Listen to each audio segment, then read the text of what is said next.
Grab a slice today. A Slice of Life serves up fresh, hot, award-winning pizza, wings, nachos, quesadillas, soups, and salads. They also have great local brews on tap, the largest tequila selection in town, and plenty of flat screens for all the sports action. A Slice of Life Pizzeria and Pub. 4 locations open daily from 11 a.m. until 11 p.m. Order online at grabslice.com.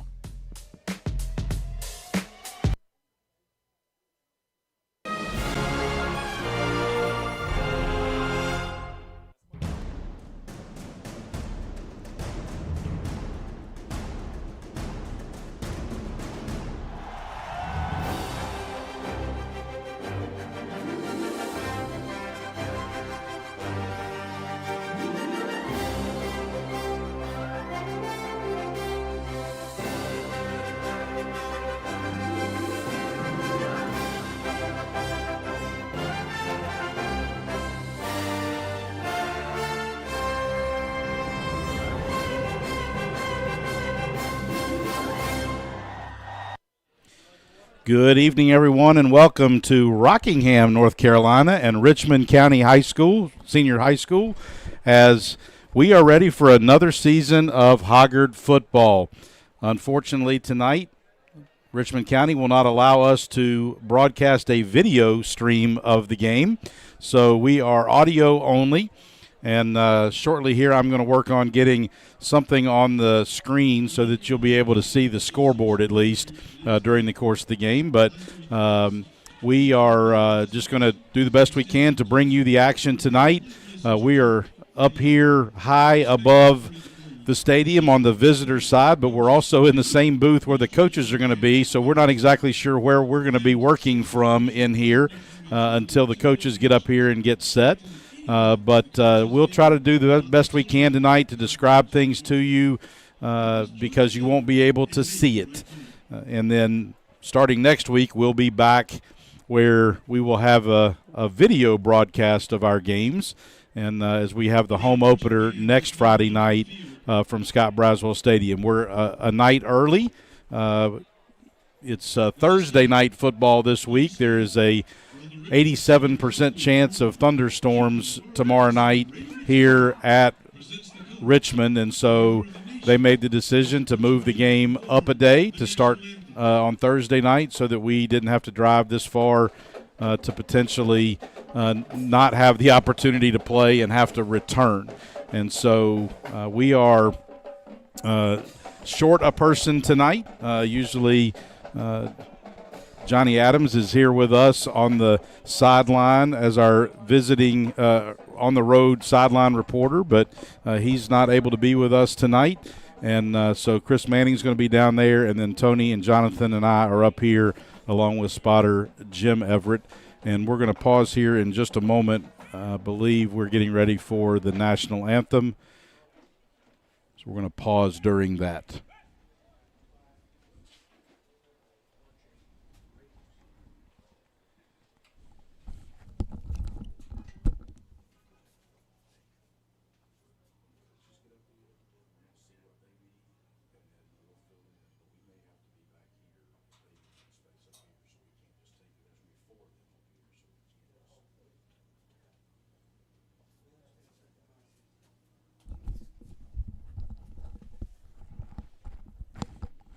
Commanding the color guard and carrying the nation's colors, Cadet Captain Cathea Mendoza Batista. The North Carolina flag is carried by Cadet Private First Class Elizabeth Canas. The right guard is Cadet Staff Sergeant Kanaya Little, and the left guard is Cadet Sergeant Jacayla Busting.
Probably a little hard to hear that national anthem because we're kind of tucked back away up here, and but Richmond band playing that national anthem, and we are well, there's no time up on the clock right now for me to be able to tell you exactly how much time it is. We on the clock, we're on our watches, we're 10 minutes away from kickoff, but not sure where the game clock is because it's not along that bottom board there.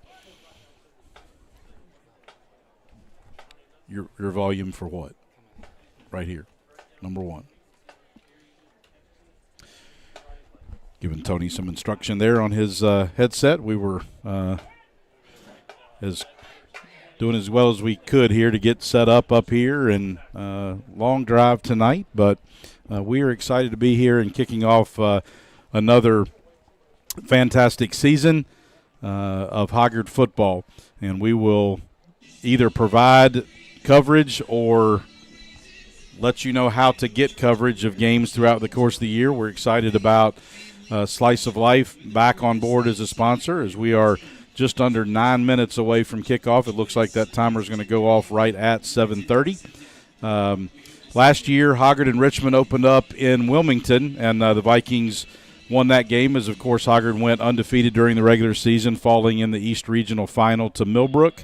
And a lot of people back from last year's Hoggard team, and I think the expectation is that the Vikings are going to have another stellar team this year, and we're looking forward to getting that started tonight here in Rockingham.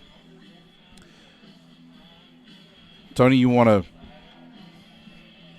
let everybody know what's going on as far as uniforms for tonight? Because tonight we got to tell them everything. You know what? That's going to be a little bit of fun, though. We also enjoy the fact that they get to see the broadcast. The Vikings are on the road tonight, and this is a clean look. It is a blue helmet with the cross battle axes and white jersey and trouser, and most wearing white shoes. When we get to see Richmond County again, they are in yellow. I don't think I can call that gold. They are the Raiders. They are in yellow from head to toe with a green diamond on the side with an R. That would remind you of the Furman Paladins helmet, except it isn't purple. Yellow head to toe. They're the home team. And right now we are waiting for them to exit their field house to our right to come out. The Vikings still going through a few drills here, getting loose. It's a good long ride. You got to come over. Crowd is filling in ever so slowly for a season opener in one of North Carolina's hotbeds of high school football. Well, Tony, they are having open house here tonight, so there's a lot of people over in the school building doing open house tonight. Maybe they'll come over here once they finish up with that here in a little bit. Well, I would think that the thing that would happen. What's up, fellas? We're getting some. We're going to be with the coaches tonight. We are. We might have some inside scoop before all this is over. So what we're expecting is that they will maybe come over. You know, this is such a hotbed. You guys do what you need to do. This is such a hotbed of high school football. I cannot believe open house could ever trump football in this part of the country, because they sort of love it. And this program has had hyper success over the years, sort of legendary. But now with the new 8 divisions, they are split out. And as we said, we played them in the home opener last year in Wilmington. And let's just say that worked out, and it worked out well. So we are now, I'm not stalling, we're at 6 minutes before game time, and now we have the captains coming. And I was correct. I am calling that yellow. I am not going to call that anything other than yellow. So let's talk about what's going on in the booth. Did you get that for me? Did you get that for me? I'm an old man. Come on. Now, anyway, they're going to storm the field here in just a second. We're adjusting on the fly. I'm not sure how much super hyper intel we can get from the coaches being up here tonight. They're looking at me like, we're not telling you anything, dude, because we don't know who you are. But we're going to try to tell you exactly what's going on with the Vikings. And they've got a really good-looking hat on, and I think I've got a good-looking hat on, but I might try to trade one of them if somebody's got his head as big as I. Johnny, What are you thinking, my friend? You don't have your headset on. He's trying to get a good spot up here. So trying to accommodate old people is what he's doing. Sort of a Cornelia Nixon Davis booth. We've had the national anthem, and again, can you hear me? Yep. The success that the Viking program has had over the years. This is a returning class that should just have a successful year. A sun-kissed Richmond Raiders stadium here. You know, one of Karen's uncles had never been to the ocean. And, guys, we're here to share. We're here to share. Okay. Had never been to the ocean. And so he came down. They took him out on the porch of a beach house. And he looked at the ocean, and he said, it's not as big as I thought it'd be. And I think that's exactly what I'm thinking about Raider Stadium in beautiful Rockingham, North Carolina. Tony, I'm going to interrupt for a minute and go down to Chris Manning on the sideline. Chris is going to be down there tonight on our sideline giving us some insight. And so, Chris, talk to us a little bit about what you are expecting tonight and what you need to see from the Vikings here on night one. Well, Brett, we got, on both sides of the ball, we got a lot of returners. Offensive line, 3 returners. We lost all of our running backs, but we're going to introduce a couple of good young running backs tonight. Wide receivers are intact, quarterback's intact. On defense, a good part of the D-line and linebackers are intact. A couple of new guys in the secondary. I'm expecting us to be good on both sides of the ball. We are the Hoggard homers, but that's what it looks like. This should be a good season for us, and just looking forward to seeing what we got this year. Well, we'll look forward to hearing you tonight down there from the sideline whenever you need to interject. And Jonathan, we'll let you take it away with the captains for tonight. Captains for the visiting Hoggard Vikings, number 2, senior wide receiver Dezen Duran. Senior defensive back, number 5, Liam Geib. Senior quarterback, number 12, Matthew Boring. And senior defensive lineman, number 98, Marshall Chalk. Across the way for the homestanding Richmond Raiders of Richmond County High, number 3, C.J. Covington. He's listed as an athlete, and he is a junior.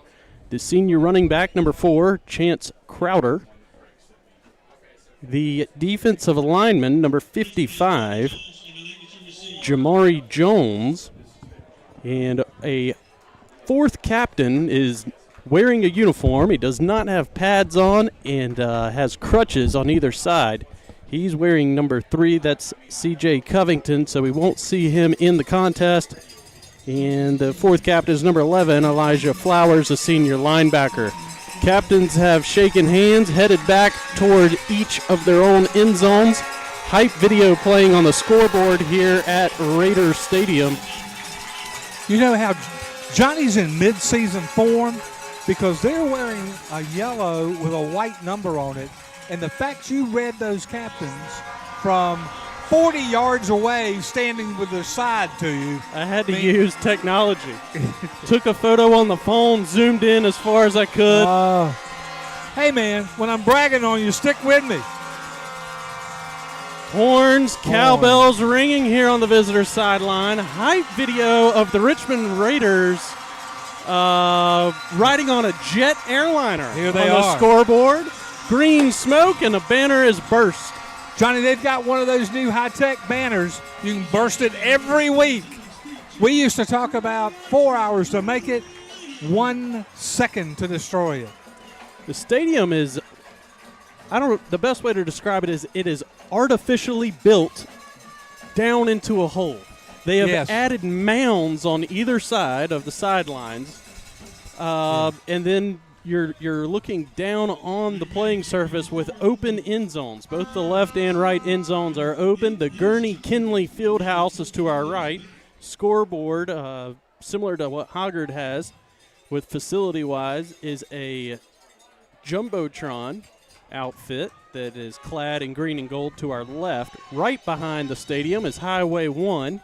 And behind the home side of the Raider Stadium is Richmond Senior High School, which apparently they're having open house tonight.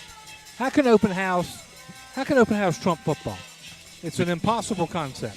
Because it was scheduled and the football game was moved up a day. Student Well, then you should move the open house. athletes. That's it. One interesting thing of note here at Raider Stadium that not very many high school venues have. A banner specifically for former NFL players is down here around the 10-yard line. And that banner is full of names, just littered from left to right. Storied history, big-time program in the Sandhills of North Carolina. It is the only high school in the county, or only public high school in the county. We knew what you meant. Here's a kickoff, Johnny. Kickoff from the 40-yard line. It is a high, picturesque kick from Kanoa McGee, a new place kicker for the Vikings. He, like many others, is wearing number 1. That right foot put a big boot into the ball, and it sailed about 7 yards deep into the end zone. No possibility for a return. Not going to put the voodoo on us, Johnny, but I have high expectations in the kicking game this year that we've got some comfortable range. Not Dan Aubrey, but some pretty good range. I understand he is new to the Viking roster. He's a junior and has recently moved to Wilmington from the Panther Creek High School District. Johnny, we're getting ready to play County. football, man. 1st and 10 from the 20-yard line due to that touchback on the opening kick from McGee. Snap to the QB, fakes the handoff, rolls right side, nobody in front of him. He's across the 40, across the 50, other 40, 30, tackled from behind. First play of the season. They fake the inside give. Quarterback keeps around the right side. He followed the lead block of the right guard. Got a yellow. That hole opened up like a highway of a running lane. Penalty markers lying at the 48-yard line. Maybe looks to be drive against assist Richmond. here. This will be a deflator after a big play. Wow. Wow. They got a holding call against the Raiders, which will negate that, 50-yard sprint on first play of the ball game. That's we've had a sudden change play, Johnny, 9 seconds into the game. They are moving into, I think he was technically in the red zone before we were able to get him out. A lot of credit. This is going to be 1st and 10 at the 40. The quarterback for the Raiders that was responsible for that burst of energy there to begin the ball game is wearing number 8, Demarion Allen. He's a sophomore quarterback, and he just showed plenty of speed. In the backfield with him is a senior ball carrier, Chance Crowder. Crowder's played a lot of snaps in the green and gold for Richmond. This time they're in that pistol formation. They give to Crowder. He's stacked up at the line, nothing doing. Maybe got a yard. J.P. Myers, the first guy in there to make the pop on Crowder. Slight exposure around the right end on the first play. Great cut, but it was called back. That time the Vikings just stack up the middle of the field, linemen and linebackers. They did reward the quarterback Allen on the big carry with a first down. This drive began at the 20-yard line, and they gave him a 20-yard gain on the first carry. So the ball was at the 40, pickup of 1 yard, 2nd and 9 from the 41. Allen changing the play at the line of scrimmage. Richmond has gone with 2 wide receivers on either side of the formation, so 4 wideouts, QB in the gun. It's a high snap. He handles it, comes back down to the heels of his cleats, throws. It's a great breakup. Post pattern across the middle of the field. It was the safety of Hoggard, Liam Guy, with the pass breakup. That is a great breakup. Might have had a half a step on him, but the ball hanging caused some closure. Liam there to make sure that ball hits the ground. QB for the Raiders, Allen adjusted to the high snap, and his intended target was the senior wideout, Josiah Cooper, on that post pattern. Guy back there playing center field was in Cooper's hip pocket and extended the right hand to knock down the pigskin. 3rd and long coming here from the 41-yard line. No score, 10:42 to play in the first quarter. It's ironic that the only angle in the stadium that some may have been a problem was that last pass. Empty set for the Raiders. Free rusher coming for Hoggard. Thrown out quickly to the left side. Richmond makes the catch and appear to be a yard short. Darion Marshall Wiley Chalk. made the catch. Marshall Chalk on the hit.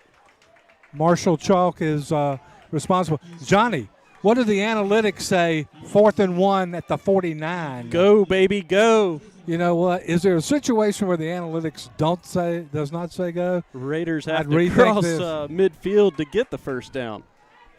This Short is not a yardage. Raider formation that's lined up to smash the ball either. You got 3 guys in the backfield. Direct snap to the running back, Crowder. He creeps across midfield. Pickup of 3. First down, Richmond. That'll move the chains. Yeah, that was a heavy set to say the least. They lined up like a T in the backfield. That was Matt. Nope. It was 6, Sullivan Springs. Sullivan Springs.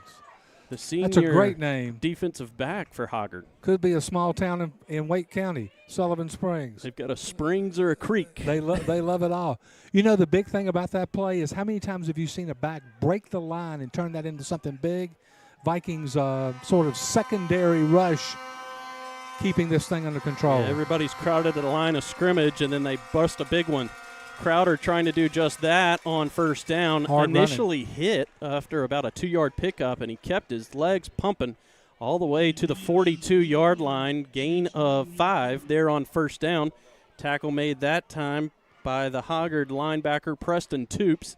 He's a senior this season. In just a second, we'll try to give you the defensive starters. 9 minutes to play here in the first quarter. Just 3 minutes into the ball game. No score. Richmond beginning to threaten a little bit. They're already across midfield. Ball's at the 42, 2nd and 5. One of my favorite things about radio is they are moving right to left across your radio dial. At least from our advantage. Look Big like time pre-snap play. movement. Yes. High snap for the quarterback. Steps out of one tackle, steps out of another. He's going backwards. Tilt-a-whirl down all the way back on the other side of the football field at the 40-yard line. That is the most clever way I've ever seen of turning a 4-yard loss into a 14. Demarion Allen was trying to pull a Houdini magic trick out of his back pocket. Could not do it. Eluded 2 tacklers. Broke 1 ankle tackle and then slung to the turf all the way back at the 39-yard line. Correction, he turned a 4-yard loss into a 15-yard loss. It is never good when one of your offensive players is running toward your goal line. Now 8 or minutes his own to goal go line. I'm in sorry. the first quarter. It's not good either way. 3rd down and Ellerby. Another high snap that Allen's going to have to handle. Steps up in the pocket. Now he's going to run for himself. He's out to the 50, 45-40. Knocked out of bounds with about 3 yards to spare. No. Big gainer there on 3rd down, which now you're on the left side of the 40. It'll leave 4th and 2. I think it was like 3rd and about 26 that time, and he picked up 24 on a fairly simple QB scramble out to the left side. You know, he just stepped out of the traffic, moving left, and then he realized he had the field. Few too many Vikings behind him on the play early. And in a crazy series, we're back to 4th and 2. The corner, Lyric Pryor, is the man that chased down Allen short of the first down marker. 4th and 2, direct snap to Crowder. He's at the 40. He stepped out of a tackle at the 35. He's loose down the sideline. 2 guys trailing him. He shoved out of bounds around the 10-yard line. Cade Stevens. Thank goodness for Cade. That's like we were talking about earlier. Everybody's crowded up there at the line of scrimmage. Man breaks 1 tackle and he's gone. It looks to be a penalty marker down against Richmond. Wow. The 2 Richmond County penalties that are now obviously going to be very painful, they have been at the point of attack. They have not been anything remotely close to nickel and dimer. Wow. He called the hold on the offensive lineman, Mel Tillman. So that moves it back 10 yards from the spot. The result of the play is 4th down, and I got about 4 there, Johnny. A long 4. The ball's at the 41-yard line. Richmond needs the 37. So far in the 2 short situations, Richmond County has had a back in the game, and they've had to turn and hand, so it's coming from a back that's in the backfield. And that time he hit the line, was able to bust it outside. Go, Johnny. 4th and 5 from the 41. Now the whistle blows prior to the snap. Timeout. Is it Timeout taken by the Richmond Raiders. The start to this one is reminiscent. Sure, we can do that. Okay. The Hoggard Athletic Boosters Club is a supporter of Hoggard athletics from start to finish. If it's on the field, if it's on the court, if it's on the course, if it's on the diamond, if it's in the gym, if it goes in a net, around a net, or can be bounced into a net, Hoggard's Athletic Booster Club is the supporter. It takes a lot more than outstanding coaching, check. Outstanding athletes, check. But we need volunteerism, and you know what? We need some financial assets. If you're going to keep up a high-profile program that is winning trophy after trophy, year after year for overall athletic department excellence, the Hoggard Athletic Booster Club needs you. If you're new to Wilmington and you need a bandwagon, you need to come jump on the Hoggard Athletic bandwagon and support the Vikings. Hoggard's Athletic Booster Club is the proud sponsor of Hoggard football. So the two biggest plays of the game for Richmond have both been called back due to holding penalties. I'm sure the Raiders coaching staff is frustrated with that. Very reminiscent of the start to last season's game between these two schools that took place in Wilmington. Richmond eating it up on the ground, and penalties put the drive in reverse. Quarterback option to the right. Nobody was out there. He's coming back to the left. Tackle. And he is wrapped That's up a good by tackle. the Hoggard linebacker, Tony's guy, Graham McNeely, playing with his hair on Number fire. 9. Quarterback got the snap. It looked like the play was designed to go out to the right, which would have been the widest part of the football field. And QB went audible style on his own, cut it back left. Nobody over there to block for him out front.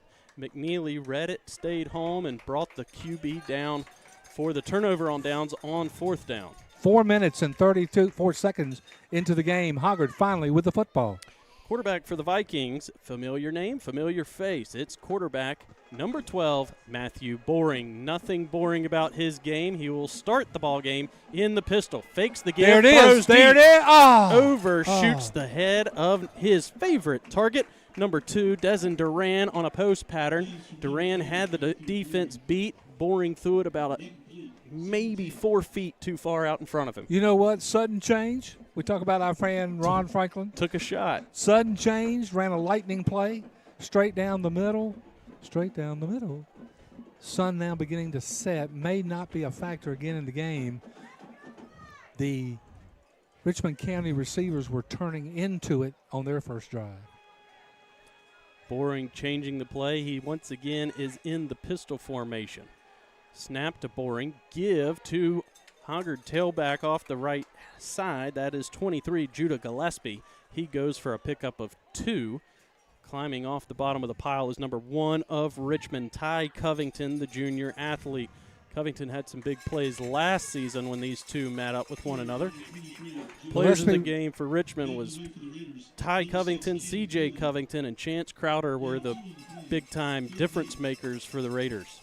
Boring had the receivers full. The package was full to the top, to his left, and went with a little counter play. Now on 3rd and 8, Boring's going to throw. Rolling to his left, throws deep. Having to go up high and make the catch on the Richmond Raiders sideline is 2, Desmond Duran, the deuce. Hauled it in. He almost reeled in the pigskin that time. You know, that's a great play. Matthew, a bit of duress, though, but he does what they always say. He was able to set his feet. He saw his target. He's got a set of hands with number 2 that he knows you can rely upon. It was 3rd and 8, and Desmond Duran made a 24-yard reception right in front of the defensive coordinator, Chris Campo of the Richmond Raiders. Now going in motion this time is the wideout, Micah Hunter. It's a halfback toss to Judah Gillespie, right side, coming our direction, and he's stacked up at the line of scrimmage, going low for the tackle. Hitting around the knee pads and the thigh pads of Gillespie was the safety, Shamir Jones. Old school Southern Cal, student body right. Yeah. Just a turn and pitch. There's something about that play I love, though. Because if you bust that play. Hoggard mixing up the pass and run early in the contest. 6 minutes to play here in the first quarter. Boring with a hard count. Nearly got the defensive end of Richmond to jump off sides. He'll change the play now. They're in a trip set to the left. One right, really, I was going to say wide receiver, but it's the tight end, Nakula O'Connor, to the bottom. Handoff to Judah Gillespie. He nearly got his head ripped off. A handful of face masks, to say the least. We saw it from up here. Jeremiah Covington with a clothesline as Gillespie was bursting through the line of scrimmage. Gillespie could have looked up and seen one of the play clocks, but before the play was over, he had seen them both. That was 2 scoops at Baskin-Robbins. Woo! Big old Paul on the face mask. So that occurred at the 32-yard line. Definitely a 15-yard penalty that time on Covington. Gillespie paid the price, but Covington got his money's worth. Ball at the 18-yard line now. 5:47 to play in the opening frame. 3 wideouts to the left. O'Connor, the tight end, on the bottom of the formation to the right. Gillespie to the left of Boring, who is standing in the shotgun formation. They give to Gillespie. He picks a hole off the right side. Good first burst. And he's picked up about 7 yards, taken down by 23. Julian Ingram, a sophomore linebacker. Tony, what would you say about the size of Richmond County's defense? You know, they are a little more chiseled than big, if you will. Hoggard's offensive line, though, is mammoth. M-A-M-M-O-T-H-F, mammoth. Stacked up on that right side is Josiah Heyer, and along with him is Martin Cervinka, playing right guard and right tackle. Those two coming at you is about 600 pounds, and that's conservative. Johnny, the Vikings are stacking. The result of the play was a first down, by the way, and an off left. The Vikings have stacked to Boring's left, 3 receivers in the formation, but running back to the run right. the ball to the right. Yeah. It's they're following Josiah Heyer and Martin Cervinko, which is a good strategy. 76-73, and Nakula O'Connor now entering the lineup is 19, Beckett Caffey, a sophomore tight end, so 2 tight ends to the right, and this time Gillespie's going to go to the right with Boring. Boring fakes the give, running towards the goal line, and at the 2-yard line, he is pelted, lost his headgear. It was a pop down in the chest area, but the momentum from the hit into the chest makes Boring lose his helmet at the 2. So that was if you're familiar with college football, Fernando Mendoza-esque play in the Indiana-Miami matchup as he was going for the goal line. Does the timeout bias the one play off? Okay, Matthew was going to have to come out because of his helmet. Yes, if you call a timeout, he does not have to come out of the game. So Hoggard does call the timeout, maybe for that purpose. There's no other reason.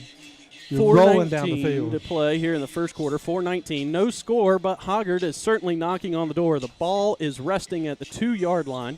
Humidity is crock-pot conditions. Yep. You know, the one thing about what's going on with that particular play that you don't like, you know, Matthew was standing straight up. He took that hit Eric Dickerson style. Yeah. He was running high, hard, and handsome that time. And we got to see how handsome he was because his helmet was missing. Yeah, the backer took care of that for him. But the timeout has been completed. The Vikings resume activity just about, what do you got there, Johnny? First and goal at the... First and goal at inside the 2. Vikings marching. If there was ever a heavy set, it would be here. 4:19 left in the first. Boring has come out of the ball game. Quarterback in right now is 15, Matthew Nips, and he has trouble with the snap. Ball is on the turf. Nips able to get back on top of it. So the timeout wasn't a bye. The timeout was... they had Nips in the ball game relieving Boring. And I don't know if it was it looked like the snap was decent. I don't know if Nips had trouble or if it came quicker than what he was expecting. Well, you know, the one thing about it is... Thank goodness he's able to get back on the loose ball. Because he had a kid from Richmond County in the backfield willing to wrestle for it. Yeah, they were tangled up for sure. That makes it 3rd down and goal from the 5. Beckett Caffey, the other tight end, goes in motion. Penalty flags come out. Some slight implosion going on here, I think. Got all the way down to the 2-yard line, and a helmet popped off, and now the offense is... Delay of game? That was a delay of game signal? Johnny, did I miss something? I think it was a false start against Hoggard. I thought he did the crossing of arms as in I Dream Genie. Okay. Wow. There's no way it could have been a delay of game because that wasn't 25 seconds. That's what I said. Did I miss something? Yeah. Okay. I mean, they're starting the clock pretty quick. There's already 10 left on it. That's the reason it might have been. 3rd and goal now from the 12-yard line after Hoggard has given away 10 free yards. Micah Hunter in motion. Another penalty flag comes out. Excellent route run to the front corner of the end zone. Catch made by Desmond Duran for a touchdown. Penalty marker out. Flag came out before Boring even got the snap. The most amazing thing I think there was 2 guys moving at the same time. Johnny, we've had about 6 flags in the first dozen plays. Which, to be expected, first game of the season, jitters, there's issues. Most disappointing is where this is occurring on the field because we marched all the way to the 1.5-yard line. But, Johnny, on August the 20th, I can live with this. I don't want to see anything that looks like this in November. 3rd and goal now from the 17. Boring in the gun, gets the snap, rolling to his left, thrown out right side off the right fingertips of the intended target, Micah Hunter, who ran a post pattern that time. Pass was right where you wanted it to be so that only your guy had a chance at making the catch. Hunter unable to haul it in. It would have been a SportsCenter top 10 moment if he was able to do so for the score, and out comes the kicking unit. That dirt area over there in the back of that end zone, that's in play. Some of that's in play, isn't it? Yes. Snap, hold, kick. Up, plenty of distance, and good. That thing was sugar. Off the right hash. Snap that time. New unit, so get used to this. Snapper, Sawyer Burrell. Holder, Will Newart, and the kicker, Kanoa McGee. They put 3 points on the board. That would be Will Nowart. Will Nowart with the hold. Just to let my members of my broadcast team know, I do now have the score and the time and all that stuff up on the broadcast so that they can see that. So just letting you all know that you don't have to tell them everything that's going on as far as that goes because they can see that. And for the first time this year, your new score with 3:01 to play in the first quarter. Hoggard 3, Richmond Senior High 0. Let's go back to the 3rd down play.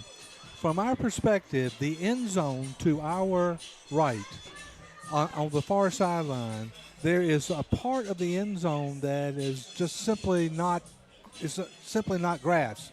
It doesn't quite look like the old Oakland Alameda County Coliseum. That's where I was going to go. But it is. So it's very interesting on the catch that we had a couple of plays ago. Tough to see that out-of-bound line. And what kind of condition that line might be in. Here is Kanoa McGee with another deep kick. This time it is 9 yards deep into the end zone. Very reminiscent. We've seen this a lot at Hoggard High School. He could be the next great one that comes through. Solid kicking game.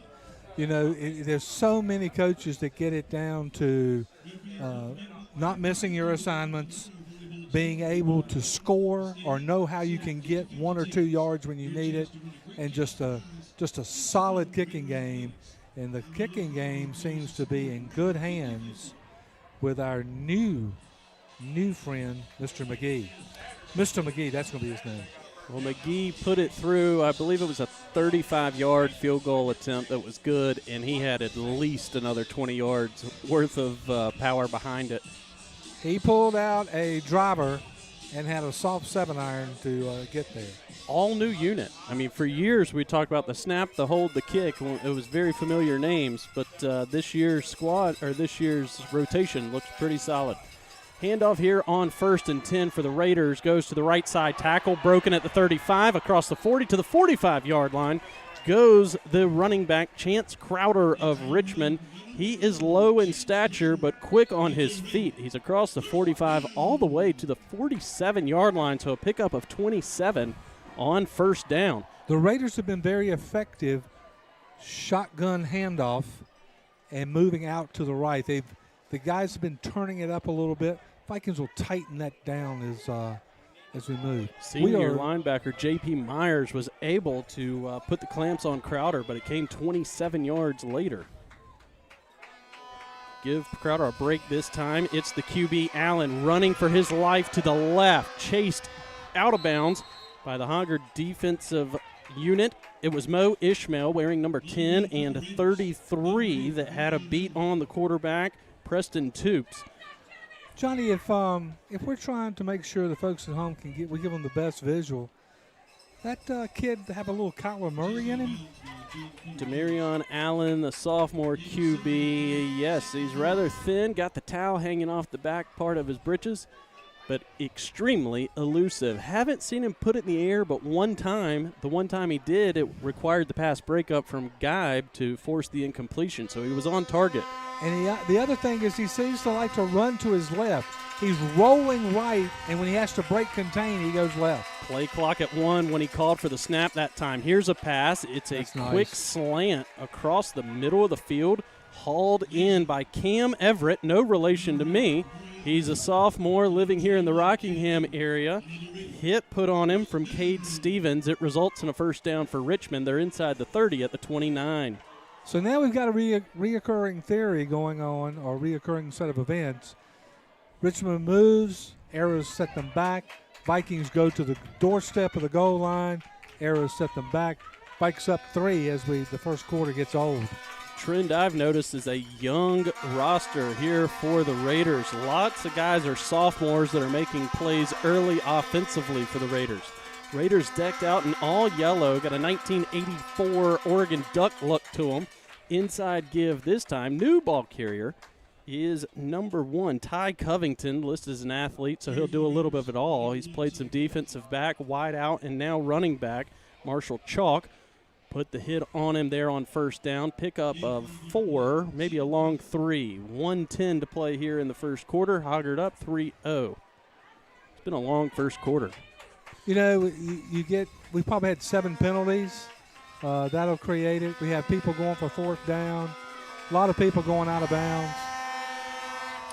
Sun going down, and a nice touch here at Raider Stadium. The light posts are luminescent with Raider gold and green. Great secondary. Hand off left side. Flag came in late as the ball carrier, Ty Covington, was going to the turf. Loss of about 2 yards. Actually, that wasn't Covington. I thought it was 1. Instead, it was number 7, Kavion McManus. So the 7 rather than 1. He gets the touch that time on first down. It'll be second. And it was another holding call on Richmond on 2nd and 6 because of the 3-yard loss. 3rd and 9, and Coach Craig Underwood declines the penalty. So can the defense put up a stop here on 3rd and long? It was 3rd and forever last time, and the quarterback, Allen, scrambled for a big gainer of about 24 yards to make it 4th and reasonable. The Raiders ended up going for it, and Hoggard got the turnover on downs. Big kid for Johnny, Richmond on the line. Look at that left tackle. This should be 3rd down, right? I think the box is correct. Yes, it is 3rd. Tony, the and scoreboard's all messed up. They got it 4th and 33 on the 33, so they don't know what they're doing up there on the board. Snap to Allen. Here comes nice, an unblocked rusher. Backside pursuit. Graham McNeely came on the left side, standing out there to the right. Mo Ishmael eyeballing the quarterback, Allen.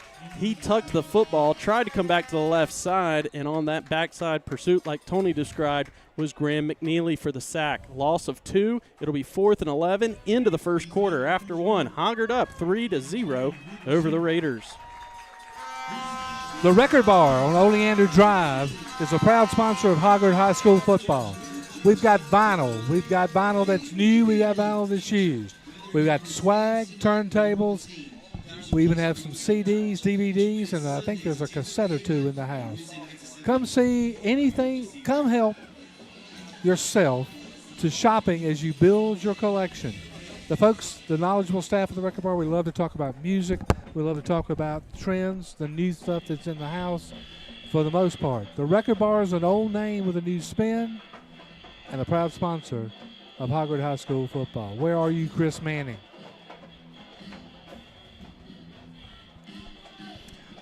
Down on the sideline somewhere. One Adam 12.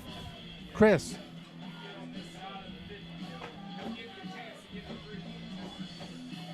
Chris, you working on it? Wave at me if you're working on it. Nope. Can he hear you? He's looking at it like he's working on it. That's the reason I said just wave and we'll stick with you. Johnny, observations from the first? A lot of what we've seen in the past. Everything solid with the special teams unit. Hoggard defense has not broken. They gave up one big play, first play of the ball game. It's almost like we were still trying to snap our helmets on tight, and down the sideline went Chance Crowder. Thankfully, the officials saw someone with a handful of uniform, and that ended up resulting in a 20-yard scamper rather than 60. The officiating has been very prominent in this game to this point. 4th and 11.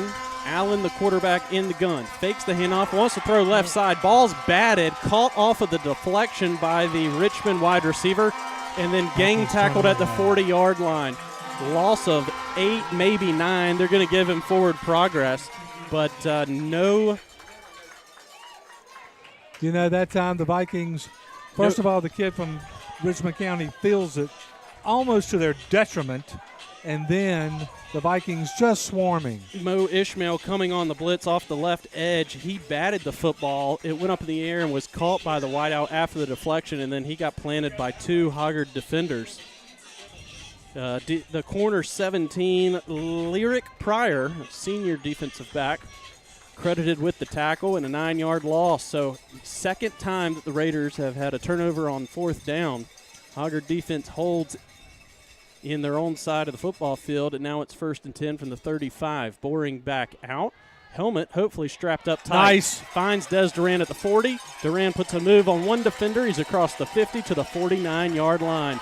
More of the same from Des Duran. He's already scored once. It got wiped off the board due to a pre-snap penalty, but the man looks to be able to get open whenever he wants. We got more yellow. Well, there's plenty of yellow on the field tonight because Richmond County is decked out in it. It's almost tough to pick up the penalty flag. You know, Johnny, one thing our crack spotter, the Reverend Jim Everett, is helping us with it. Got a personal foul after the play was over against Richmond's defensive back. I didn't see a whole lot there, so maybe there was additional discussion. I didn't see anything physically. What I am seeing is maybe the best outfitted linebacker in high school football. 44 for the Richmond Raiders. Tristan Chavis, a senior outside linebacker, has got a little bit of a Andy Katzenmoyer, John Riggins look to his game. Taped up on the forearms and elbows, towel, cowboy collar. He's got all the accessories. Over there on the far sideline, showing excessive foot movement in front of the Richmond sideline was Micah Hunter. He made the catch for the first down, pickup of 12. Chains moving here on the Hoggard sideline to the 20-yard line. So Hoggard on the move 1 minute, or 45 seconds actually, into the second quarter. You've never seen a game 14 minutes old and nobody even knows that there's a punter on either club. Yeah, has not made an appearance. Judah Gillespie in the backfield with Boring. Hard count, and now Boring will turn to the Hoggard sideline to get the signal from the coaching staff. 2 wide receivers to the short side of the field. Over to the Richmond County sideline are the 2 wideouts, 2 tight ends to the left. Inside give to Judah Gillespie. Hard running. Rushes across the 23 to the 24-yard line. Gain of 4 on first down, right into the teeth of that Raider defense. It was 23 of Richmond. Julian Ingram, the sophomore linebacker, that put a stop to the 23. Number 23, the halfback of Hoggard, Judah Gillespie. Oh, excuse me, Judah Gillespie. Josiah is no longer a member of the squad. He's passed through the program, and now it's Judah's turn to carry the rock. Vikings looking efficient. Another give to Gillespie. He bursts through the hole off the right side. Touchdown, Hoggard. A 20-yard scamper. Contact at the line of scrimmage. Gillespie used the lower body strength to get through that tackler and then he rumbled the rest of the way, running high, hard, and handsome across the goal line. He kept his headgear on, unlike Boring, and he hit pay dirt. You know, Johnny, folks love the 80-yard pass. Nothing more fun than see a team set up a screen, get it out, get the blockers out in front. But it's a thing of beauty when your power back breaks the line of scrimmage, and it's him, and it's just really him. Just gashed the Richmond County defensive line that time. No linebacker there to fill the gap, and Gillespie makes them pay.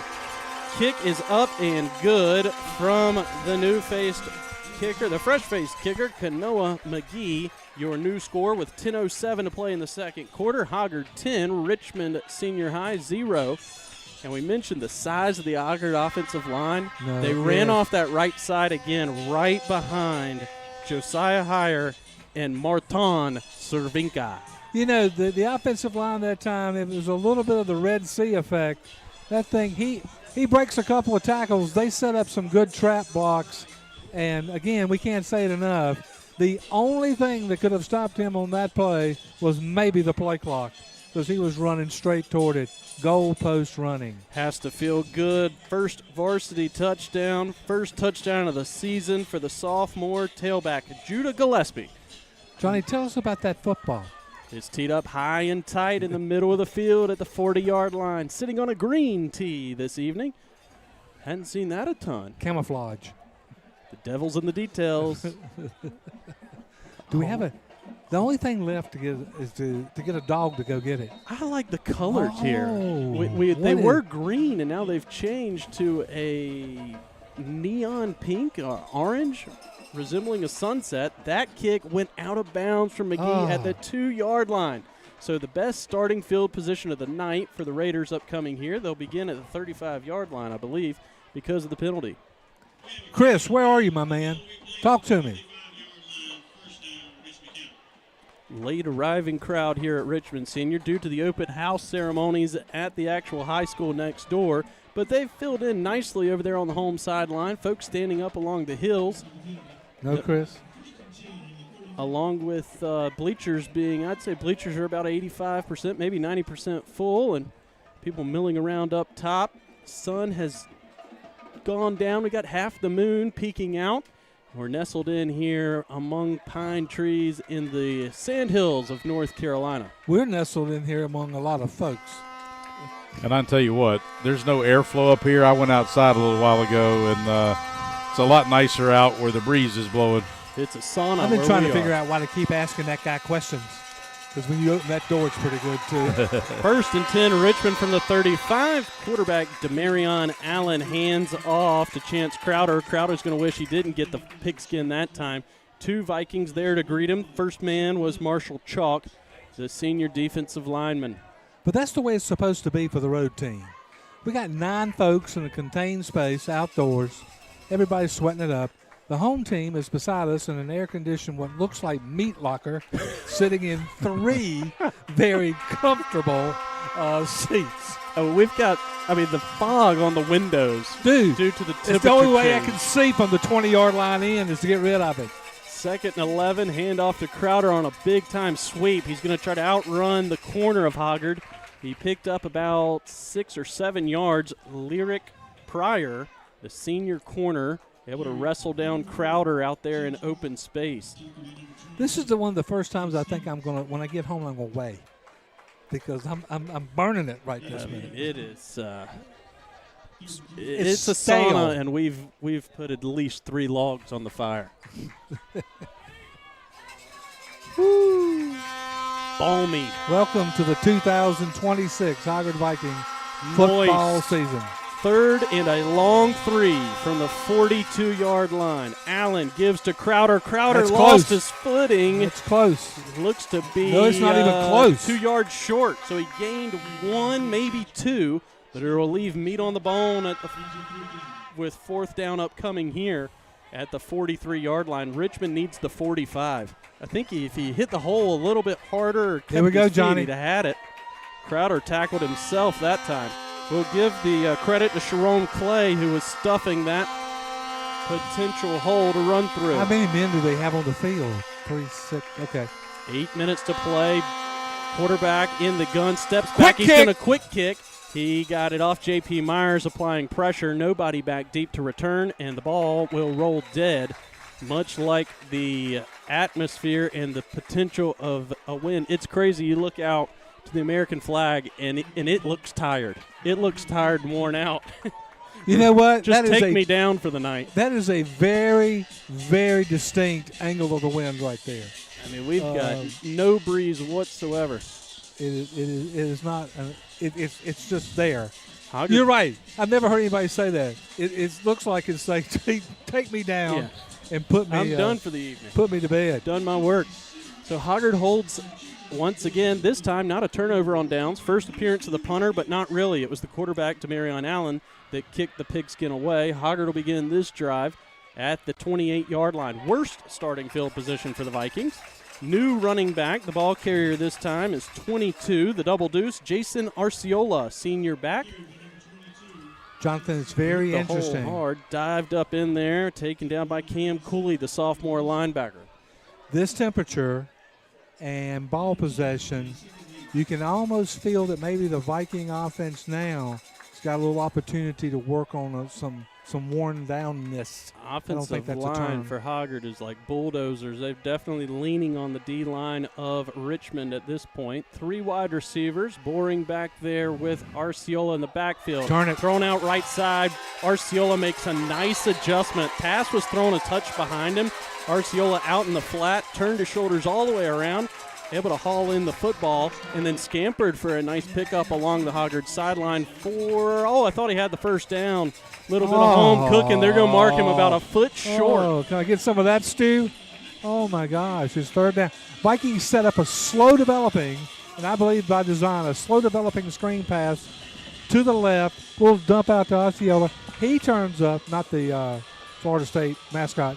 He turns up the field, and I think he went out in front of that stake, but you know what matters about what I think? Nothing. Third and about 6 inches. Boring gets the snap, hands to Arciola. He's going to do the heavy lifting. He bursts outside, That's cut a good it out tackle. there. Plenty of green grass brought down from behind as he crossed the 45 to the 47-yard line. No question about that spot. First down, Hoggard. 7 minutes to go until halftime. You got to tip your hat when you tip your hat. That's a great tackle. That play had a lot more, as you say, meat on the bone. Solid performance on that tackle. The hit was from 49. He's not listed. We do have a 48, Quale Ellerby. We'll give him credit for it. I think it was him, an unmarked man out there for the Raiders, and he may have saved 6. Arciola was thinking goal line. When you're able to get out from behind the offensive line of Hoggard and only see one guy in front. Free runner. Unable to pick up the safety that time, coming hard downhill. Julian Ingram had a nice beat on Arciola, and that time he's hit for negative yards. Loss of about 4, or we'll call it 5, to set up 2nd and 15.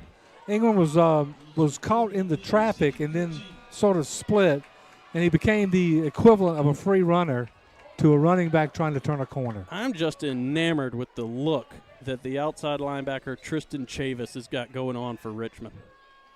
Long, flowing hair out of the back of the helmet, cowboy collar, thick upper body, playing middle linebacker.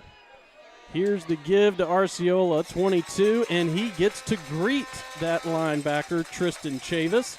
They meet with one another at the 49-yard line. Positive yardage for Arciola. A nice mix-up of backs. We've seen Judah Gillespie, and now it's Arciola. Gillespie crossed the goal line, and they took him out of the ball game. What kind of reward is that? Maybe Gillespie a bit more powerful. Arciola a little bit more finesse.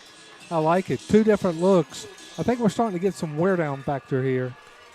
After that loss of yardage for Arciola on first down and a decent run on second, it sets up 3rd and 7. 5 minutes to play here. Ball at the 49-yard line. 2, Dezen Durant coming in motion. There's 4 wideouts for Boring to choose from. Thrown out right side. Catch made by the tight end, Nakulo Connor. He breaks 1 tackle, breaks another, but the officials are going to say he stepped out of bounds at the 45-yard line. It'll leave 4th and 1, pickup of 6 yards. Nobody's cooler than Nakula O'Connor. You know, the last time I heard that name, he was having an outstanding afternoon. in Winston-Salem in the state championship basketball game. Got to tip the cap when it's due. You wanted a taste of the stew. This time, the call goes in our favor. I thought he was going to be a yard short. Nice spot. Advantage for the Vikings. First down. Move those chains. Move those chains. I'll trade you any spots you want for a first down. 1st and 10 from the 44. Hoggard playing on their side of the field now. And we're not able to get the play call off prior to the play clock winding down. Coach Underwood burns a timeout just before a penalty marker comes out of the back pocket of the line judge. So Hoggard takes their second timeout of the ball game. 4:54 to play in the second quarter. Vikings leading 10-0. A 35-yard field goal and a 20-yard touchdown scamper from Judah Gillespie. Chris, can you hear us? Well, since you're talking to Richard, you can put him on either way. The record bar is located on Oleander Drive. We're open every day from at least 12 to 5. There are various other times. So let's go through it. We have vinyl, new and used, CDs, 45s. We have swag, turntables, and accessories. Come talk to us about, especially, I never talk to you about accessories. They're just things to cause your albums not to get ring worm. That sounds bad. Ring wear. Also things to make sure that you take good care of your stylus, because where the needle touches the vinyl is where your ear is most pleased. The Record Bar is an old name with a new spin and a proud sponsor of Hoggard High School football. Here we go. 1st and 10, fresh set of downs after the completion to O'Connor. Nice to have a sure-handed tight end with that kind of size at the high school level for Boring to rely on. Micah Hunter going in motion from left to right. Trips to the bottom of the formation. Boring all-out sprint to the left. Arciola stays in the block, and nobody open downfield. Nice coverage that time from Richmond. Boring takes what he can get and rolls out of bounds at about the 42-yard line. May have gained 1, possibly 2 yards. Again, that unmarked man, 49, the shadow defender, makes the play and forces Boring to step out after a gain of 1. Vikings playing with a timeout followed by an out-of-bounds play. Slows down the clock. Vikings seem to be on one of those amazing good timing drives that end with us scoring and you don't have time to do anything. Plus, we get the ball to start the second half. Hoggard called that timeout, and coming out of it was one of those shot plays where we were looking to put 6 on the board with a deep pass. Back to the ground goes the Vikings. 22, Arciola gets the carry, and he falls forward to the 40-yard line, so a pickup of 3. It'll leave 3rd and 7 with 4.5 minutes to go. No different than in the fourth quarter of a game.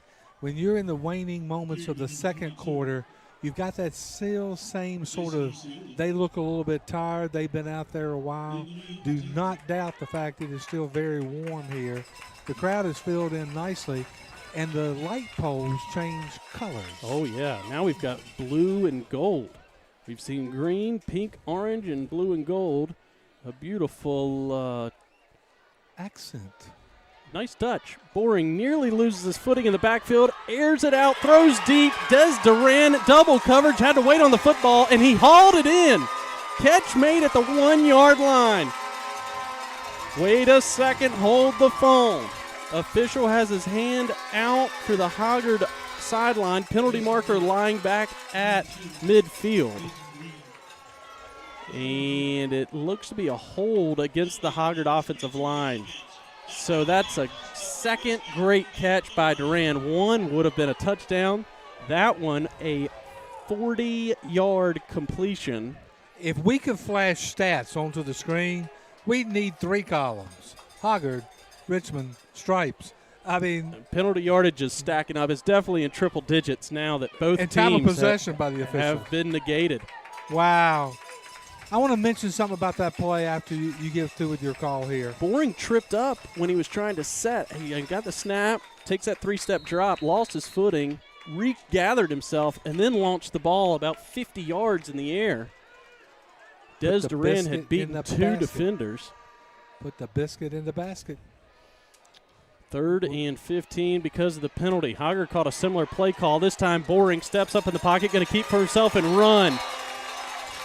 swerved his way through the Raider defense. Everybody had dropped back deep for pass coverage. Boring eluded the middle linebacker and then headed towards the sideline. He needed 15. He got 16 and got out of bounds. First down for the Vikes. I've had very few opportunities in my life to say this, but if you heard the crowd right after the Duran catch, the Vikings are here and are loud.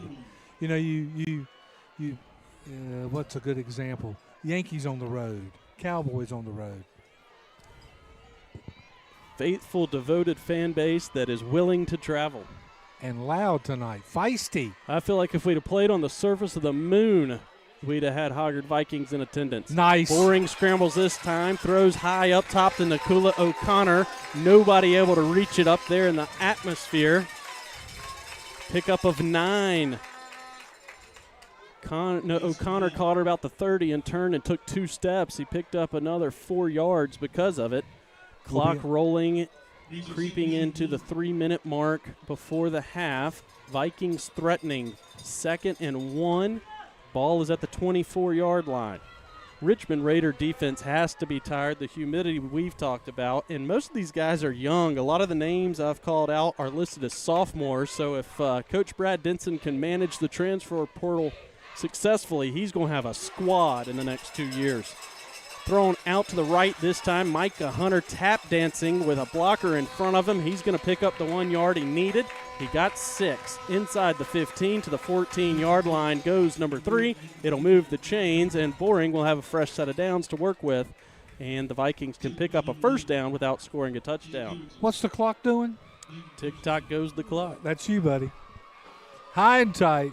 High, hard, and handsome. Tick-tock goes the clock. I like this kind of thing. A change at tailback for the Vikings. Jason Arciola exits. Judah Gillespie enters. Power. We're going power. The 2 wide receivers, number 2, Des Duran, always dangerous, and number 3, Micah Hunter. 2 and 3, like Rusty Wallace and Dale Earnhardt out there on the left side. They're familiar with that lingo here at Rockingham, North Carolina. Dave Moody would be proud. Hand off to the right side goes Gillespie, picks up maybe 3. I like what's happening here. Vikings have made it to Johnny. I am struggling with the yard lines. We're at about the 8-yard line. This line. angle is tough. And we're on the far side of the field, far hash, closest to the Richmond bench, but plenty of grass to work with at the bottom of our formation. Timeout called here by head coach Brad Denson and the Raiders. 1 minute and 32 seconds to play before half. Hoggard looking to tack on another 6, well, really 7, before the break. Coach, what are we going to do at halftime? I think you're talking to me, aren't you? We're talking to the new athletic director at Hoggard High School. And you know what that does? You know, if you listen next weekend to any given game in America, and that university has a new athletic director, they're going to talk to him at halftime. So that's what we're doing at halftime. A little conversation. Brett and I have enjoyed our conversations over the years at halftime. You usually do something late in the season around one sport. We're going to do something early in the season around all the sports. Chris, my man. No. I don't know what's going on with Chris down there. He is never looking up either. I don't know if he's even He's still on the He's in mid-season form. Oh, the first dart of the year comes out. Okay. Oh, and shout out to Coach Adams. Hopefully you're listening. We miss you. Yeah, I think he's listening to us. Get well soon, Coach. Johnny, the other thing is in the booth beside us, where they are cool and cozy, some of those guys also have like some hairspray, and it's not moving. That's how cool it is in there. Fullback or the H-back going in motion this time over to the left side.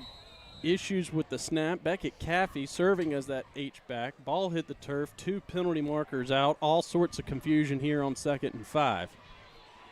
It's going to be a false start against Hoggard. So that was the issue. Somebody snapped it a little too soon. Somebody else was moving. I said hut, not hut. That's right. We're going on 2. Donna loves to call the center, and I hope she's listening as well. She had a neck surgery. She loves to call the center the hiker. There's 2 offensive tackles, 2 offensive guards, and a hiker out there. Gets to touch it on every play.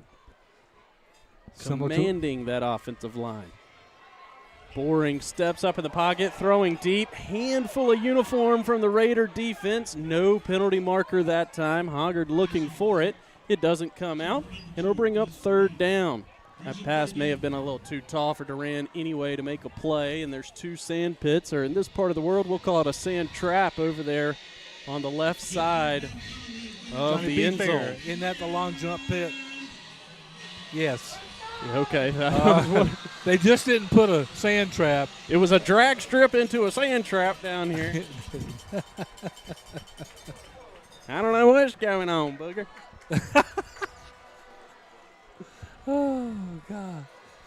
He is in rare season. 5-yard Mid-season. penalty. 3rd and 10 from the 14. Done all that and gone nowhere. Snap to Boring. Looking to his right.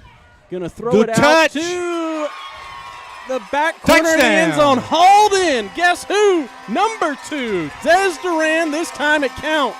No markers down on the field. That was a tremendously difficult touch pass.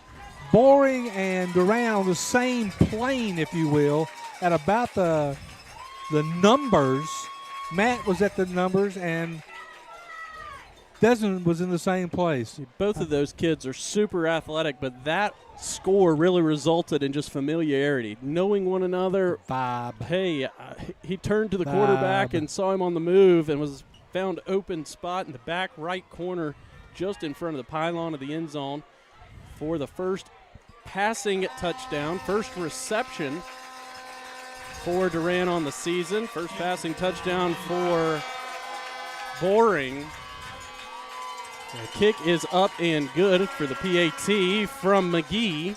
And your new score with 1:19 to play in the second quarter. Hoggard 17, Richmond County 0. Has that got 18 on it? Sort of like the old Little League thing where you kick for 2, Run right? for 1, kick for 2. We've Chris. got a color change again. So how can we describe this? It's the light poles. They've got LED lights here across from us at Richmond Raiders Stadium. About 20 feet up, I'm going to say, are 2 lights that are casting an effect. It's like a tree trunk of the light posts. Yes. And it has not been green and yellow. It's been a wide variety. Every color of the rainbow. Pretty cool atmosphere. It is good atmosphere. We expected a hostile environment. We also expected a very veteran Viking club to come in ready to play right out of the gate. Not real sure what we would have expected from the Raiders other than this is a proud program that has a lot of community support. And Tony, you mentioned veteran Hoggard team. You know, anytime you have an adjustment in a schedule, you know, in the middle of a week, we're moving the game up a day, we're cutting a day of practice, having a group of seniors like we have that have played as much football as they've played, you know, and you're playing against a team that has a bunch of young guys, that kind of stuff makes a difference. Well said. Here's McGee with the football teed up high and tight. Again, it's 5 yards deep into the end zone. Not a single miscue other than one where the ball went out of bounds at the 2-yard line on a McGee kickoff. Other than that, he's been flawless. If you have any concerns about this first half from Hoggard, the little bit of an implosion on a drive to the 2 that backed up to be a field goal. A couple of times where we let a quarterback break contain on our defense, that kind of thing.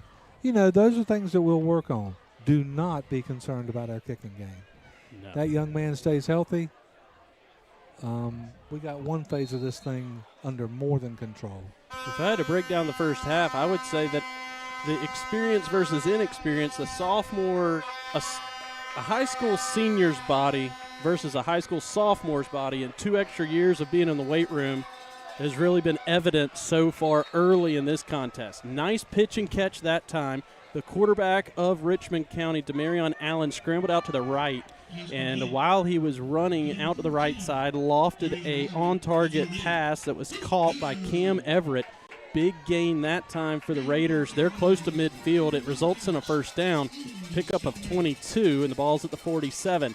Now slung out quick in a no-huddle offense left side for a wide receiver screen, and that wide out, Josiah Cooper, scrambles for a gain of 11. So across midfield goes Richmond, and the Hoggard defense having to work both left and right. Tackle made that time from the defensive back, Cade Stevens. Back to Wiley's route 2 plays ago. Great route. Down and out, firm foot plant, makes the turn toward the sideline, ball delivered on time. Probably the best play Richmond County has designed and ran.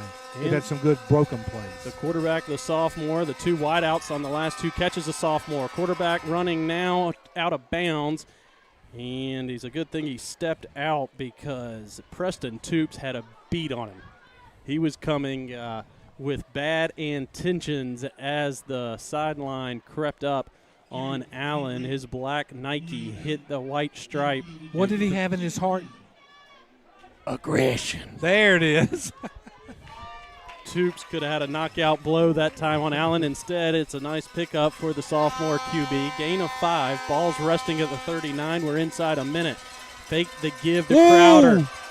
Gonna 360 out of a tackle, rolling to the right, then throws to Crowder. Catch made at the 20, across the 15, across the 10. Another and broken Crowder play. keeps the football. Staying alive. We got a flag. Success out of a potential disaster Got a for the flag. Raiders. Making magic was Allen to Crowder. Both of those guys showed some serious talent. The ball Penalty is on the marker. 4. Yes. The flag is on the 22. The flag is against the Vikings. We're going to get a results of the play denial.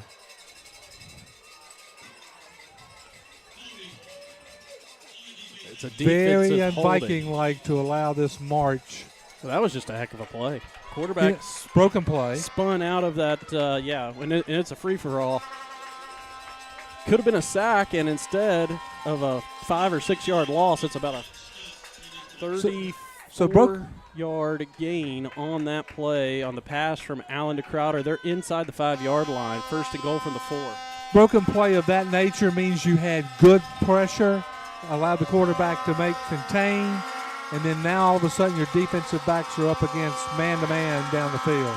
Snap to Demarion Allen, hand to Crowder, nothing doing at the line of scrimmage. 2-3 Vikings in there to stop Crowder. It was 95, the first one to get there, Sharon Clay, and 65 in the middle. Mason Hocker, the senior defensive lineman, put his nose guard, or put the nose of his face mask into the chest of Crowder. Hurry up offense, 20 seconds to go. Give to Crowder, this time off the left side. He stopped just short of the goal line, and a timeout's going to be taken by Richmond with 15 seconds left to play. 3rd down upcoming from the 1-yard line. Can the Viking D-line hold? The Hoggard defensive line and the offensive line of Richmond look to be similar in size to one another. It's a matter of will and want to and stamina right now in the trenches.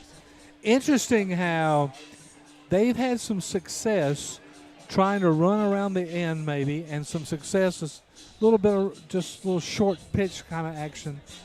But now that we're at the goal line, they have gone up the middle. They've gone got up nothing. the middle. Yeah. So I'm just Well, Mason Hocker is a load up front defensively for Hoggard, along with Sharon Clay plus Marshall Chalk.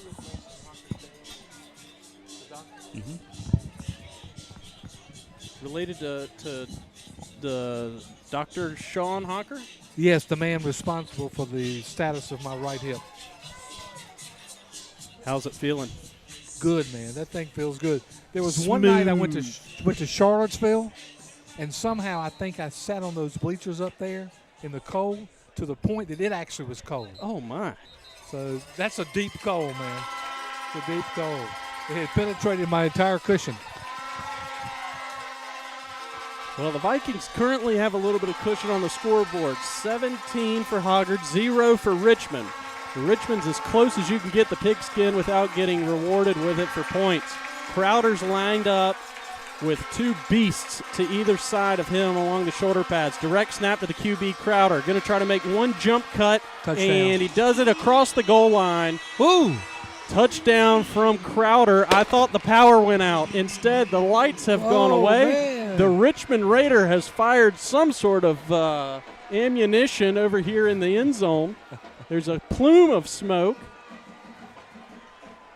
Jonathan, You know, That was high quality. my first thought was Saturday Night Fever, but no, because there was some serious dancing music lighting going on out there, strobe action. Must be some type of community cheerleader night tonight. There's about 100 cheerleaders in different colors, maybe from area middle schools or Pop Warner programs, along with the green and gold of the Richmond Raiders.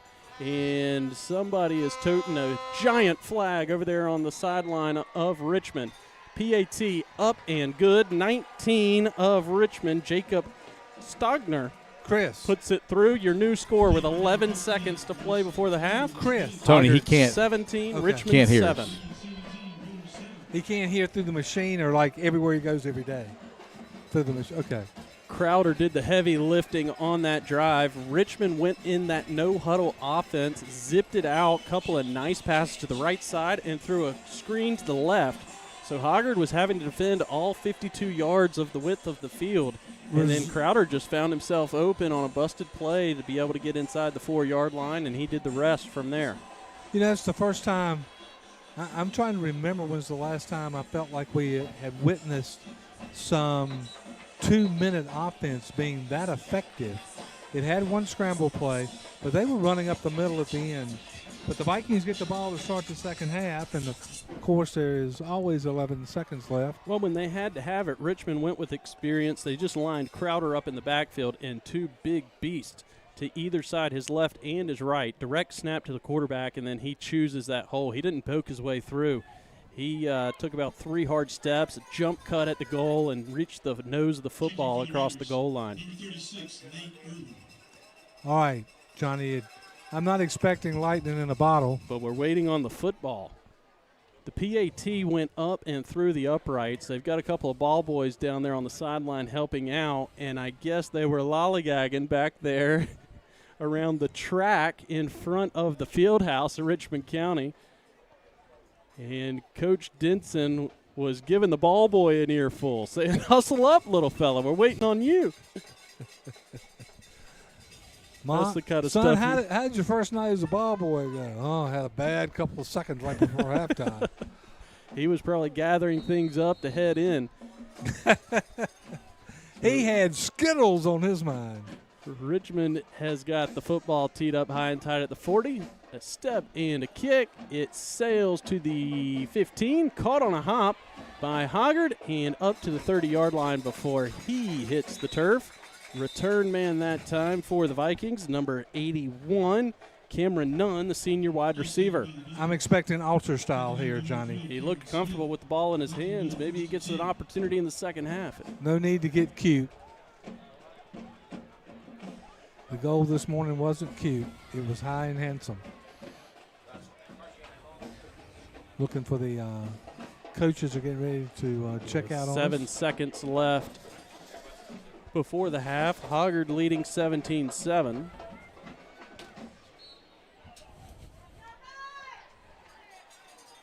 These guys have been working hard up here diagnosing. We'll go altar style. I think that ball boy, they said, "Son, where you going?" He was like, "To the air conditioning." What do you mean you needed a ball? Hopefully we are headed there at some point, or these guys will crack that door beside of us and get a little flow through. What's here. going on in there is magic, and I'm pointing toward the home team's situation. Clock's at all zeros. Your halftime score. Hoggard up by 10, Dude. 17-7, but the Raiders just put a first score of the season and first score of the ball game on the board by way of the senior tailback Chance Crowder. Jonathan, the first half that the Vikings will look back on probably with 2 moments of repair. Number 1, down to the 2, sort of in a little bit of an implosion. It is the first game of the season. The next thing you know, you're kicking a 30-plus yard field goal. And then you take the 17-0 commanding lead with 1:42 left in the half, and you give up pretty much the 2-minute drill. Are we slice of lifers? Yes, I'm going to take us to halftime here with our sponsor, Slice of Life, and we'll be back with the halftime show here. Hoggard leading at 17-7 at halftime. Grab a slice Today, a slice of life serves up fresh, hot, award-winning pizza, wings, nachos, quesadillas, soups, and salads. They also have great local brews on tap, the largest tequila selection in town, and plenty of flat screens for all the sports action. A slice of life pizzeria and pub. 4 locations open daily from 11 a.m. until 11 p.m. Order online at crabslice.com.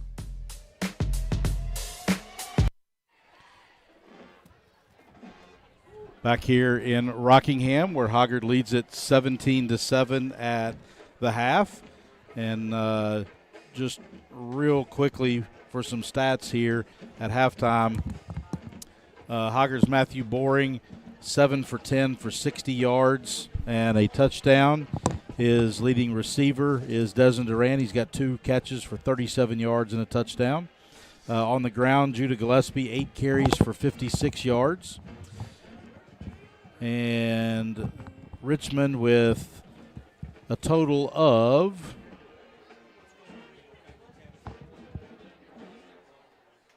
184 yards at halftime. Hoggard has 152.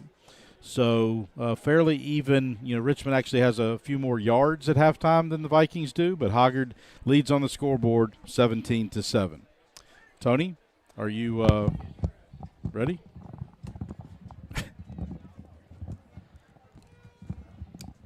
When you asked, the answer was no, but now it's yes.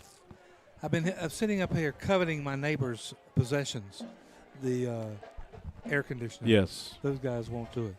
So we're gonna talk about in the past years. If you've listened to us during the season, Coach Queen finds a coach of another sport, and part of that is he talks to them about their season. We talk about fall sports this week at Hoggard. And then he and I usually discuss basketball pretty much after practice starts. But in case you didn't know this, Coach Queen is now athletic director. Queen, first of all, congratulations. Thank you. I don't think I've said that out loud to you. I said that in a text thread one night. So when did you officially start? When did you take over? Somewhere right around the middle of July, right before the coaches clinic in Greensboro, probably around July 17th or 18th. Had a trip planned overseas right after that, so really got cranked up when we got back from that on August the 3rd. So let's talk about, as a new athletic director, do you have like an agenda? Well, the agenda is pretty much done for you in a lot of ways because you're right at the beginning of a sports season where you've got 9 different sports that are getting cranked up. And so there's a lot to do with eligibility for all these teams and just making sure that that everything that's needed for the beginning of a season is ready for them as they get started. You know, tonight's obviously the first football game, but we've had soccer and volleyball and something else has already played. Well, those two, tennis. Those have all played, and then cross country had their first meet today. Women's golf starts on Monday. Flag football gets cranked up here in a couple of weeks. So there's a lot to do. But in addition to that, you know, just the beginning of the year stuff, and you know, some things that I wanted to do with our teams and our coaches, just, you know, spending a little bit of time with every fall sports team, you know, working my way through them, you know, just to make sure that all the student athletes know who I am and that, you know, they can just put a name with a face and be able to know that I'm somebody that they can come and talk to, and just trying to get to know the athletes. We have some new coaches, and then just trying to you know, have a conversation with all of our head coaches of all of our sports and just see where they are as a program, what their needs are, and how we can support them. So, you know, I kind of had a plan for the first 100 days, not trying to do everything at one time, but just taking those first 3 months or so to do a lot of things that we need to get started, and just to get to know where our athletic department is and where each individual team is right now as far as what their needs are, and just finding out a little bit more about their programs. How long have you been at Hoggard? This will be my 31st year as a teacher or coach, and then I went to school there for 3 years. So this is the 60th year the school's been open, and I've been at the school for 34 of the 60. So in that kind of time, you started, I think, as an assistant in hoops. And then the rest of that, you have been the head basketball coach like 24, 25 years. Right. So you know every nook and cranny in the place. You know all these things. Under your umbrella, I mean, you mentioned eligibility. That falls under your umbrella? Yes. And so that is that academic or? It's just checking to make sure that everybody is academically eligible by state standards, is eligible based on attendance factors and residency, just all of that stuff, just making sure that the student athletes that we're putting into the competitions are supposed to be at our school and meet the eligibility requirements that are set forth by the state. So in your 100-day plan, I'm thinking you're like 20 days into that. So how is that going? Good. I mean, I've had an opportunity, like I said, to meet with some of the fall teams and just spend a couple minutes with them before or after one of their practices. Have had a chance to sit down with some of the coaches so far, just to be able to have a conversation about where they are. All the fall sports have cranked up with the exception of flag football, and JV football hasn't had a game yet, but all of that. And then we had a beginning of the year coaches meeting today, a county-wide coaches meeting this morning at 8:30, and then our Hoggard coaches meeting at noon, and with the football game getting moved up, today was a busy day. And it's one of those jobs that you're going to have some days where you have a list of things to do and you can check off the list of things that you need to do. You're going to have days where you still have that list and you don't get anything checked off because of the other things that are going to come up during the course of the day. And so obviously at a school our size with 2,000 students and all the teams that we have, it is a full-time job. So you mentioned some new coaches. Are these folks that have they're new to Hoggard, or they're new to sitting in the big chair? Well, we've got some assistant coaches that are new to Hoggard. We don't have anybody that's a new head coach right now, but we do have to replace our one of our swimming head coaches retired, Tammy Pruden, so we do have to think we know what we're doing there. But and Kurt Budd, who was our boys golf coach, is now taken over and is also doing the girls golf.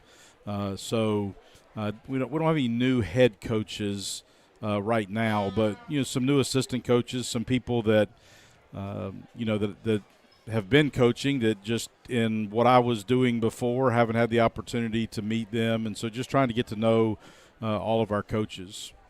So I don't think your bucket has ever been full at Hoggard from just coaching basketball. You've done a lot of other things. But how does the AD job play in with coaching one of the high-profile sports? Well, obviously during basketball season, time management is important, and being organized and relying on other people. Just like back when Scott Braswell was the head football coach, was also the AD, and so I did a lot to help him out during the fall while he was coaching. Coach Underwood will do a lot to help me out in the winter, especially on basketball game nights and things like that. But I think just being organized. The winter is the least busy as far as the number of sports. It just doesn't have the volume of sports that the fall and the winter and the spring do. But relying on people, being able to delegate. I've got a great coaching staff. That I can trust completely with things that they need to do if they need to run a workout. And over the years I've given them more responsibilities, and they run workouts that I'm not. I haven't been at some workouts in over the last couple of years that we're just trying to divide up, what we're doing and, give those coaches a chance to coach. And so I'm not worried about that at all. I think, being organized and, having veteran people around you both that can help out on the athletic administration side and also the basketball coaching side. There's people all over high school sports that are coaching and being an athletic director at the same time. And it's not something that I think you would want to do if you were inexperienced at both. But, having had the opportunity over the last 25 years to work alongside whoever our athletic director was has helped me to gain some experience that is going to help me in that realm. So I'm not worried about being able to do those things at the same time once we start the season. All right, so do you see a time in your life where you're the AD and not the basketball coach? I don't know. I mean, we'll see. People ask me all the time, when are you going to retire? How much longer are you doing it? And, I have been very fortunate that the non-coaching part, my day job as a teacher, has been very different over the years. I've spent time teaching in the classroom. I've spent time doing technology stuff.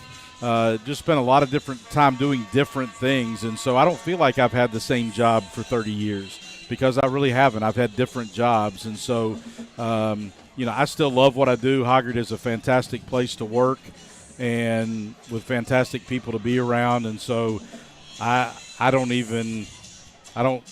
have a thought process about how long I'm going to continue to do this, how long I'm going to coach. I just know that I enjoy doing what I'm doing. I got great people around me and great players to coach, so excited about that. You and I have had phone calls before that have lasted a couple hours. There was no doubt in my mind we could talk 18 minutes. Well, we only talked 12 because it was a 12-minute halftime. We still have 3 more, and I do want to mention one thing here. This is a fantastic athletic program, and the coaches and the players and the administration from last year, just did a tremendous job. We had the best year that any New Hanover County school has ever had athletically, and we are the first New Hanover County school to win the Wells Fargo State Cup for our classification. Obviously, we're the first ever 8A winner because last year was the first year that there was an 8A. And so next week at the home football game at halftime, we are going to be presented with that state cup. There were 8 winners last year.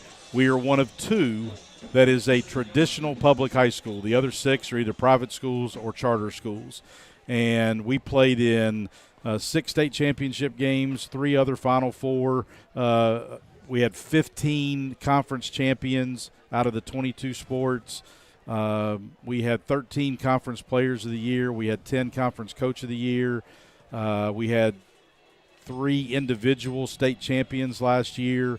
And just a phenomenal year that we are going to be recognized for next Friday night. So hopefully people will come out to the stadium and stay in their seats at halftime after our dance team and band perform. We will be presented with that Wells Fargo State Cup. And like I said, first New Hanover County school to ever win that. We've won the conference Wells Fargo Cup 40 out of the last 42 years. But this was the first time ever winning the State Cup. So just excited about our athletic program. We've got a great senior class back across the board and, just feel really good about where we are as a program and hopefully we can have another great year. I knew you'd be a natural. I thought you were an obvious pick. I've always considered us to be really good friends, so I like knowing people in high places. So I got that going for me. And the fact you spit off all of that information, you sound like you could have been the athletic director at Michigan or Alabama when you gave up that information. Hoggard Athletics folks are in good hands. Next time you see Coach Queen, athletic director Queen, tell him congratulations. Thank you for sharing with us. Please don't call. I had a kid call me Director Queen the other day, and I was like, "Good grief! Don't ever call me that." That's Coach is perfectly fine. So we are going to one more time hear from our sponsors, Slice of Life, and then we'll be back for second half action with Hoggard leading 17-7 here in Rockingham. Grab a slice today. A Slice of Life serves up fresh, hot, award-winning pizza, wings, nachos, quesadillas, soups, and salads. They also have great local brews on tap, the largest tequila selection in town, and plenty of flat screens for all the sports action. A Slice of Life Pizzeria and Pub. 4 locations open daily from 11 a.m. until 11 p.m. Order online at grabslice.com.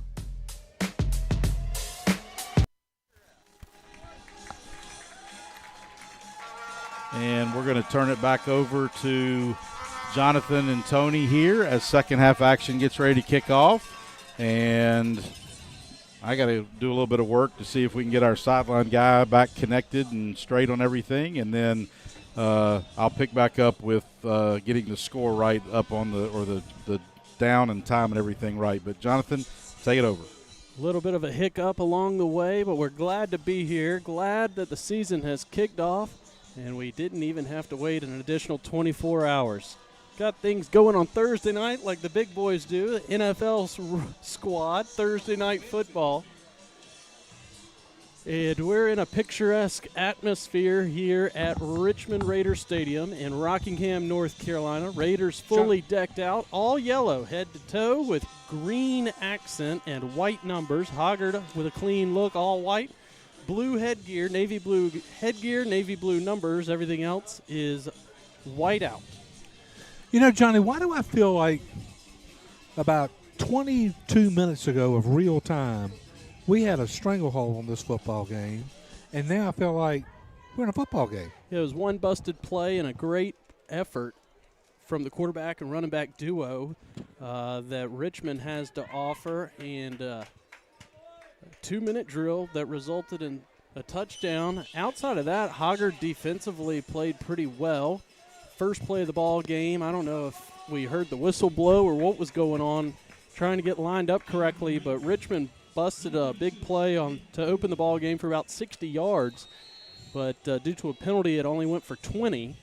And outside of those 2 big plays, Hoggard has stood up to the opportunity from a defensive standpoint. Here's the kickoff from the Richmond Raiders, fielded at the 15 by Hoggard, up across to the 30-yard line and taken down out of bounds as the return man of Hoggard.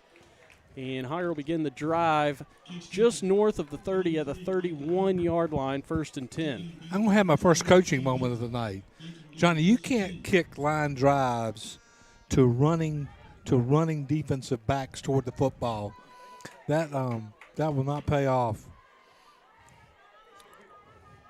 So all right. Hoggard will begin at the 31-yard line. I'm going to try to give you the offensive starters. We did not do that at the beginning of the ball game. Had a lot going on. But the wideouts here on this series are number 2, Desmond Duran. He's scored already tonight. And number 3, Micah Hunter. Quarterback is Matthew Boring. He's going to turn and hand off to the tailback wearing 23, Judah Gillespie. He goes for a couple here on first down. So those are your skill guys. The H-back is Beckett Caffey. The tight end, Nakula O'Connor.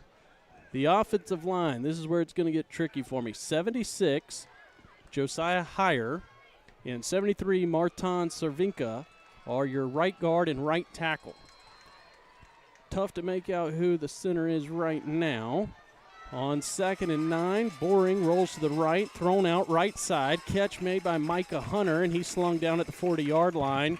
It will be 1 yard short of the first down marker. So 3rd and 1, well, we'll say 2 at the 38-yard line. Johnny, I don't want to overrate a play in the first 2 minutes of the third quarter.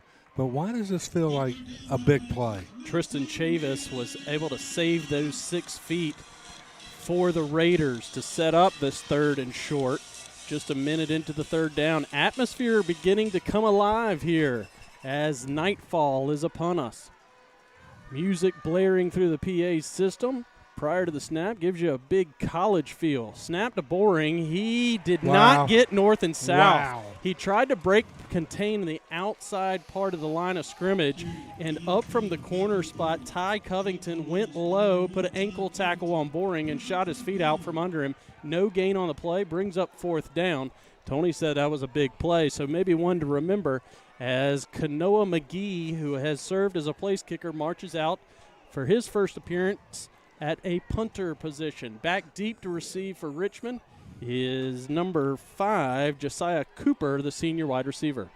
You know, Jonathan, we're on the road, and we have allowed a crowd that just didn't seem interested. That was an NFL-level kick off the foot of McGee. He coffin cornered him. Ball's going to be spotted about the 10-yard line. It bounced once and then hopped out of bounds. No return opportunity possible. That was kicked from the 39, and this drive will begin at the 10. Well, the ball was on the 39, plus you add another 15 yards to where the punter's standing. This kid's got a big-time leg. Okay, now you talk about a lockdown 3. You talk about lockdown 3. We need to look in terms of that because, again, with 1 minute and 42 seconds left in the first half, we had a stranglehold on the game. Out marches the Hoggard D. It's a 51-yard punt officially with no return. They're going to fake that jet sweep. Quarterback keeps it up through the middle. He goes and then tripped up by the safety of Hoggard, Sullivan Springs. We now have a whistle on the field for an injured Viking that is down back at the line of scrimmage. The quarterback that time was slippery. He faked a jet sweep to a guy that was coming in motion and then hopped over his center. Is that J.P. Myers? Like a hurdle. Got slippery and got downhill in a hurry. Big gain that time. Hey, it is J.P. Injured player is the linebacker, J.P. Myers. Tony was on it from the get-go. Looks to be maybe a cramp or a lower body injury. You know, Johnny, do you think this is some kind of run-pass option, or is he just almost like a quarterback draw? I think maybe he's reading a defensive end or a linebacker when the wide receiver is coming in motion, and he's looking at that end. If the guy goes one way, we hand off. If he goes the other way, I keep it for myself. And the keep for the self has been more middle of the field oriented. With J.P. Myers is to his feet, a little gimpy on that right side, but he wants to begin to run. Yeah, it's a Charlie horse situation for Myers. I'm sure we'll see him back out here in a few snaps. I was thinking if it was a cramp, it would be reasonable. And we haven't seen anybody cramp up so far tonight. Hopefully they've been well hydrated. The kids have been used to these conditions. If the people in the bleachers started cramping, it would be. I mean, she's hot. This is the complete opposite of a couple of years ago when we were in Clayton. No. Oh, that was the Freaks cold. Cleveland. We were in Cleveland, and it was the coldest night of August maybe ever. Tonight is the opposite of that. I would trade that weather for this. Oh. Quick slant thrown that time, and that was a little bit of a low throw from the quarterback. He points to the receiver and says, "My bad." Demarion Allen was looking for Josiah Cooper, and the pass was down around his kneecap as he was breaking, coming out of that slant, unable to haul it in. So 2nd and 10. The quarterback, Allen, is definitely a threat throwing the football, but seems to be a touch more dangerous with his legs rather than his arm, at least at this point in the ball game so far tonight. Down below us, the offense is in the 10th. There's that fake jet sweep, and the quarterback keeps up the middle once again. That time he gains 3, maybe 4. He is to the 27-yard line. It'll leave 3rd down and 7 to go. 65 with the hit. Mason Hocker clogging the hole in the middle of the Viking defense. That's a quick quarterback. The kid's very quick, and it just seems a bit illogical to me that you've got him in the power running mode between the tackles. Got some new faces up front for the Vikings. Logan Petty is a senior defensive lineman. We called his name a bunch last year. He's playing on one end. Marshall Chalk, we've called his number a bunch, is also down there in the trenches. Here's a high snap. Penalty marker blows this play dead. False start, a lot of movement up front. Also in there defensively for Hoggard is number 10, Mo Ishmael. He's a sophomore outside linebacker. Sometimes he'll walk up and be that defensive end role. And you have 75, Zachary McCoy, sophomore defensive lineman. 43, Ben Tanner is in right now at linebacker. And the defensive back is all new faces. Zamir Carter is a corner. And 17, Lyric Pryor. Cade Stevens is back there. Wow. Liam Geib. Everybody moved except for the center did not snap the ball. So take your pick on who that penalty is going to be on. Richmond goes in reverse 10 yards. They were already facing 3rd and 7. Now it'll be 3rd and 17. And they cannot get coordinated on the offensive side of the ball. They have a huge guy playing their right tackle position, 55. Jamari Jones is a senior offensive lineman. He's verbally committed to Marshall University for next year. And he does not lack height or depth or width. Mountain of a man at the end of the right side of the offensive line for Richmond. He's locked up with Mo Ishmael this time coming on a blitz. Protects the quarterback. Pass complete. Catch made, tackle made at the 29-yard line.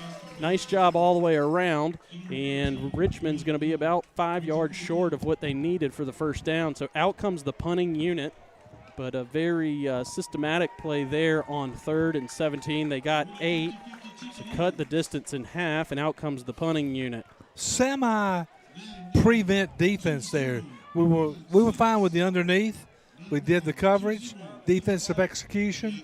Their offense hoping to make a short pass and pop it. Mo Ishmael had walked up and was playing defensive end. The linebacker disaster. Dropped. High snap. Punter loses the football. Pick the ball up, and it is smacked down at the 10-yard line. A huge miscue in the special teams unit. It was 7 minutes and 15 seconds left in the third quarter when the Vikings get a monster special teams play. The man that hit the punter is 5, Liam Geib. The ball went off the fingertips of the punter. The snap was a touch tall. Let's talk about my punter for a bit. Hit the ground. The kid picked the ball up and had to have been wide-eyed. He could not have seen anything but white jersey. There were 6 guys coming right at him. He was surrounded. But my man was going to run with it. He looked like, okay, I got to do something. So I'm going to run over 6 people who are tremendously larger than I am. Instead, he took a hit from Geib, and Hoggard is set up 1st and goal from the 10. Handoff up the gut this time to Gillespie. He gains 4. It'll be 2nd and goal from the 6 this time. Ran straight into the teeth of the Richmond County defense. It was 49, the linebacker. He's been in on a lot of tackles. I'm going to say it's Quale Ellerby. He's listed at 48. We don't have a 49, but that kid's been all over the place. Probably using a backup jersey because he's ripped 48 already early in the year. If there's contact, he's been involved with it. Boring in the shotgun, looking left all the way, had his eyes locked on Desmond Duran, who ran a slant pattern out to the left side. Pass was 2 feet behind him and down in the dirt. Boring with a throwaway pass to keep the football away from danger. 3rd and goal now from the 6-yard line. A 3 wide receiver set. Nakulo O'Connor split out, trips to the left side. The receiver all alone to the high side is 81 Cameron Nunn. Boring in the pistol formation. Gillespie just behind Boring. Durant coming in motion. He'll play the slot now. Snap to Boring. Pressure coming right side. Boring got to get rid of it. Throws to Durant off of his hands at the goal line. Don't see that too often. Looked to be a catchable ball. Boring put it right where it needed to be. You know, Johnny, the still an important sequence here, and I'm looking through the condensation. It's good to have an opportunity to score points on the initial drive to start the second half. Well, this is the second time we had the ball. Oh, you're right. I don't hear that at home a whole lot. The encore. That first drive ended with a 51-yard punt from McGee. This time, a field goal up and good off the foot of McGee. Ball was at the 6, tack on 17, a 23-yard attempt. So he is 2 for 2 tonight on field goals and 2 for 2 with extra points. Butter. It is your new score. 6:24 to play in the third quarter here at Richmond Senior High. Hoggard 20, Richmond 7. Hey, guys, I can finally hear you. All right. We get some high-quality sideline reporting. We have an injured player that's down on the field right now for Richmond following the field goal attempt. So he is being tended to. Break it down for us, Coach Manning. Well, I tell you what, I had my back turned on the punt. I was starting to retreat to the other side, so I could get a good angle on spotting the ball. But so I think it just went through his hands. But hey, Vikings look good. Lions getting a good push. I made one mistake early when I talked about our two young running backs, but Mr. Arciola is having a good game himself. So my apologies. I'll correct that as we go along. It is the first game, but this is a great venue. I'm sure y'all said that before, but like I said, I hadn't heard anything you've said all game. Yeah, sorry about that, Chris. I had a setting in the Zoom stuff that was preventing you from being able to hear us, and as soon as I got back up here, I realized what it was and got you straight. So, all right, first game for everybody. I thought maybe you couldn't hear us because you were like 59. That is true, but that's not true. Thank you, Tony. It is true, but it's not true. You don't hear that I every am day. 59. Hey, do you have anything on the Myers kid? Oh, he came back in and made the tackle prior to the punt. Focus. Chris, we do need you to mute yourself now. So. Yep, I got you. Yeah, Myers came in and made that third down tackle, which then forced the punt and then the miscue. Good. All right, Johnny. Thought we had a bit of a momentum swing, but we had a momentum handoff. Two guys back deep to return the kickoff. Neither one of them will be necessary. It's 8 yards deep in the end zone. Another automatic touchback from the foot of Kanoa McGee. My goal to say McGee's name this year, we'll play 10 regular season, maybe 4 or 5 in the postseason. That's 14. I'm hoping to say his name. Is he going to be more of a favorite than Anias Tyson? No. A showman. The businessman. Anias would kick that ball, and it was no nonsense. I am leaving the scene of this point and retreating to the side. I just am so sold, and this is so obvious. It's a big duh. A kicking game at this level has already pushed you ahead of how many of your peers? I mean, each time your starting position at the 20-yard line, there are no favors have been provided to Richmond. Oh, my. He breaks contain out the left side and tracked down from Liam Geib, I believe. He gave him a shoulder shrug out of bounds. The bad news is that the handoff went to Chance Crowder on the jet sweep, where Richmond had been faking that give that time. It was presented to Crowder. He hit the left end of the offensive line, and it was taillights. He scampered in front of the Richmond Raiders sideline. He crossed the 50-yard line and was rudely pushed out of bounds. There was no inside bluff the 35. So that is, I'm faster than you are. A great angle from Matt. That's a 50-yard run. Liam. Sorry, Dad. From Crowder. And play blown dead. Penalty marker out. False start against Richmond. So about 40 steps forward, and we'll take 10 yards back. Well, 5 yards back. But a very impressive display of speed that time from Chance Crowder as he turned the corner. You know, Richmond County continues to be willing to be a little bit sloppy in the pre-snap details. A little bit of inexperience has shown a few times tonight, but also shown has been the talent of the skilled position players that Richmond has. And the top dog seems to be Chance Crowder. Sophomore quarterback claps his hands twice, calls for it. Nice throw there. It was a high one, but corralled by the wideout Josiah Cooper. He is a senior playmaker for the Raiders, and he was brought down by Sullivan Springs. We've called Springs' name a few times tonight. A new fresh face back there in the defensive secondary for the Vikings, and he's making an impact in this game. I think he landed thinking, I've got a lot of room. There's a pickup of 5, and Richmond's back to the original line of scrimmage, just inside the 35 at the 34-yard line. They have this would be an incredibly important answer for Richmond, and I think an equally important now as we move inside the second half of the third quarter. So Sullivan Hoggard. Springs and Liam Geib are your safeties in the secondary. Your corners are Zamir Carter and Lyric Pryor. Tell me about second half timeouts. They're like gold. They are, and they just blew one. Play clock was winding down. We're at 5:22 to play in the third quarter. Hoggard leading 20-7. A good home play clock operator ought to get you about 5 seconds of play, hadn't he? No. Okay. They've played it honest tonight. Good I didn't say it wasn't hospitality. honest. Maybe a bit sluggish because it's hot. His fingers might be frozen. It's so cold in there. And shout out to Martin Irwin. I think this is his 20th season or 21st season. Ms. Irwin, you would be proud. The first thing he said to me today is, make sure you say hello to my mom.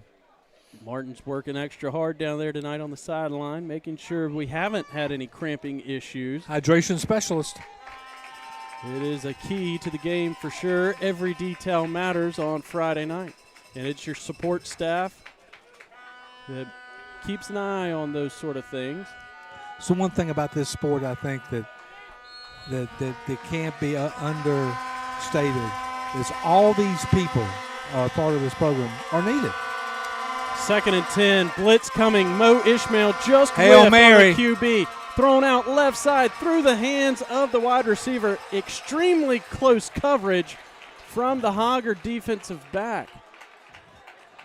The Richmond County quarterback. Zamir Carter was draped all over the intended target.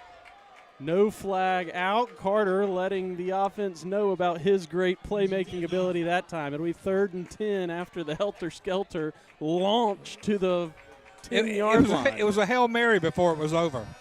That kid will turn and run toward his own goal line. And then whip back around like he's a Texas gunslinger. And he looks like he's shocked that there are people there when he turns around. No fear at all. Where'd these guys come? Why are they here?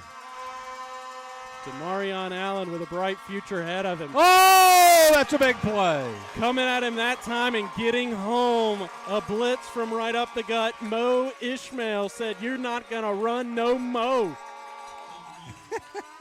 Folks, that was as good a free runner as you'll ever see.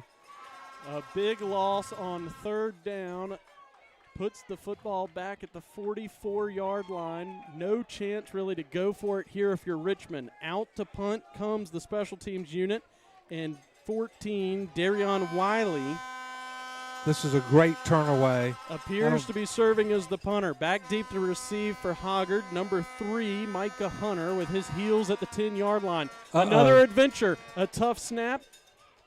Nice We're job gonna return there this from one. the punt man. Caught like a fly ball with 2 hands at the chest area that time. Dude. Was Hunter, and he could not get away from the 2 gunners down there, corralled rather quickly. His arms look like a 90% angle? 45%, no, 90. His hands were In front pointed of him. out, and they were at his chest. He was catching the ball in like a defensive manner. Oh, no. It was similar to seeing a baseball hit directly at a center fielder on a line. There are very few special teams units that have a smooth operation at the high school level. We have been fortunate for years that Hoggard is one of the programs that's able to pull it off on a continuous basis. Spoilt we are. Here's Boring in that shotgun. One-on-one coverage out to the right side. Little flare route in front of the Richmond County sideline. Plenty of bumping coverage that time, but no penalty marker. It looked like that play had a pro feel to it. They were looking for Cameron Nunn. Yeah, that's exactly what happened is when Aaron Rodgers catches a guy leaning, like, I'm going to go with the hard count. I got a guy that jumped off sides, and now I'm going to take a shot. You know, and the thing about it is you had a little hand fight going on down the sideline. Yeah. Again. That was a fun little play on first down. See if it's there again. No result in yardage. Nakula O'Connor now going in motion at the tight end spot. Inside give and hit immediately that time was the ball carrier Judah Gillespie. Could not get free. There was 3 defensive linemen of Richmond County there to greet him once he got the pigskin. You know, Jonathan, that was almost like they were in our huddle. Holy cow. 97, Zakai Wilson, a sophomore defensive lineman. I don't know how many times I've said sophomore, and guess what? School hadn't even started. That shows you how young this Raider roster is. Their main playmakers are all listed as being in the 10th grade. All right, John, are you going for this first down? You going to run a play? 5 on this the smells play like clock. A screen. 3rd and 14. Boring. Buying time, rolling to his right, gonna hold on to the football and goes out of bounds. He got a little bit of a bump as he was exiting the football field, but no harm, no foul there. Yeah, no ill intention as Boring was rushed out of bounds by Tristan Chavis. That's that good-looking 1986 style or clad linebacker for Richmond. Johnny's found him a favorite opponent. Chavis is my man. Tell me about, okay, here comes the punt play. Boring, he's standing at his own 40. Boring did pick up 6, but he needed about 14. So Kanoa McGee out to punt for the second time tonight. And the return man for Richmond hanging around the 37-yard line. Hoggard goes with that swinging gait. They've got 3 extra defenders there, standing about 5 yards in front of the punter. Rush came off the right side. Oh! McGee goes down. You can feel the pressure. Penalty marker is back where McGee kicked the football. Jonathan, did he touch him? It was a 23-yard punt, but it could have been because of the contact that McGee may or may not have experienced. Best actor. First of all, McGee, it seems like very little contact. I don't know if you'll ever get to see this play. Seems like very good contact. And then he turns to the official, does his best Caitlin Clark, and it's palms facing up. Right. And it worked because it was a 15-yard roughing the kicker penalty. Wow. Which, if I was a Richmond Raider, would be very frustrated with that result. I don't think the folks next to us are very excited about it either, and I don't blame them. Nevertheless, Hoggard gets the football back. They will get a fresh set of downs at the 35-yard line, 1st and 10, Boring with another chance. Handoff this time to the running back, and he tiptoed up to the line of scrimmage. Offensive line, I don't know what's going on up front, if it's miscommunication or they're being overpowered, but the last 2 running plays from Hoggard have gone nowhere. 97, Zakai Wilson, the sophomore defensive lineman, has come alive. Johnny, they've sold out in the middle. Let's try that little deep. Mr. Manning, is it speed or strength that 97 Mr. Wilson is showing, able to plug up the run game of Hoggard? Let's try that little fly pattern. Hoggard's going away from the run. Empty backfield, Boring with 5 wide receivers. He's got time, rolling to his left. Now backpedaling, thrown out along the Hoggard sideline and caught. Nice grab that time. It was 81 Cameron Nunn right in front of the Hoggard sideline. He was able to drag a toe. Boring, he wasn't running for his life. He was backpedaling. You know what? That play is so advanced. Bouncing almost like he was in 3 feet of water. You know what a 3-year starter quarterback looks like? Matt Boring on that play. And then finds the open So receiver in advanced. Cameron Nunn doing a good job working back towards his quarterback that was in trouble. Third Bomb. and 3, Boring going deep. Micah Hunter, it was 4 verts. Everybody go deep. I'll find you out there, young man.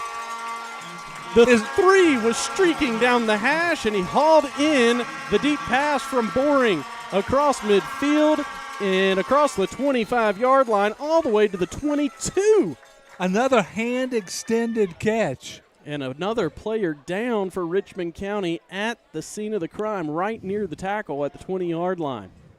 3rd and 3, and the offensive coordinator says, everybody go deep. Let's see what happens here. You go to the goalpost, you go to the play clock, and you just run along with them. Great play call there by head coach Craig Underwood, taking over the play calling duties this year now that Adam Perzitza is the head coach over at Ashley. The Screaming Eagles will play tomorrow night at Sanderson. Tonight, North Brunswick and Corinth Holders are playing, and it's 7-7 in the fourth quarter. Topsail and Dixon are also playing, don't have a score on that. And then the other games tomorrow night in the conference, Conley is at Laney, West Brunswick is at South Brunswick, and New Hanover is at New Bern. So 4 of our Carolina Coast Conference schools playing tomorrow, 3 tonight, and hopefully everybody gets their games in this week and don't have to go into next week. Once again, reminder that next Friday night will be the home opener at Scott Braswell Stadium, a 7 o'clock kickoff with Jack Britt. Arr, the Buccaneer. Which I'm a little bit disappointed that Richmond is using the Jack Britt logo as our logo on the board tonight. But we have the correct logos for the teams that come into Scott Braswell Stadium on our video board. And next Friday night at halftime, we'll be receiving that 8A State Cup. So hopefully everybody will come out and join us next Friday night, 7 o'clock kick, Hoggard and Jack Britt. After that big 3rd down conversion on the deep pass, Hoggard had the ball at the 23-yard line. 5 wide, 4 wide receivers, and then the tight end, O'Connor's in the slot. Boring all alone, solo style in the backfield, motioning to both sides of the line of scrimmage. Those receivers a high snap, and it's a QB draw all the way. Boring up the gut and then slides feet first with both of the bottom of his cleats facing the Hoggard sideline as he got to the 20-yard line. Not often you see a 90-degree angle and the QB sliding perpendicular to the goalpost, but that's exactly what happened on that play after a pickup of 5. You know, Matt Boring has sort of put us to sleep with expectation. When he does something that is just really good quarterbacking, we need to give him some props. That was a good play. He slid. Not put the ball in danger yet tonight. And didn't this time. Here's a quick wide receiver screen out to the right side. Grab made by Micah Hunter, and really that's an extension of your offensive repertoire running game. Hoggard has not been able to get much on the ground in the 3rd quarter, maybe due to some defensive adjustments of Richmond. And instead of going with a halfback toss or a pitch to the outside, rather than an option play, they just go with that immediate throw to the far side of the field to Micah Hunter. He gained 4 yards. It'll be 3rd and 1 after the result of the screen play. High snap. I don't think that was supposed to be a direct snap to the running back. It went to the left of Boring's ear hole. A defender of Richmond lost his headgear 5 yards behind the line of scrimmage. He will exit, but he's showing off some beautiful locks down there. That was a near disaster of a play. Thankfully, Judah Gillespie got a hand on the football and fell on top of it. Just busted from the get-go. Loss of yardage. It'll be 4th down. The play originally began at the 16-yard line, and now the ball is going to be placed at the 20. 4th down from the 20. It takes 7 yards to get a 1st down, and out comes Kanoa McGee for his 3rd field goal attempt tonight. This one will be a 37-yard attempt from the right hash. Kanoa McGee. I'm working on something. Long snapper, Sawyer Burrell. Holder, Will Newer. It's blocked.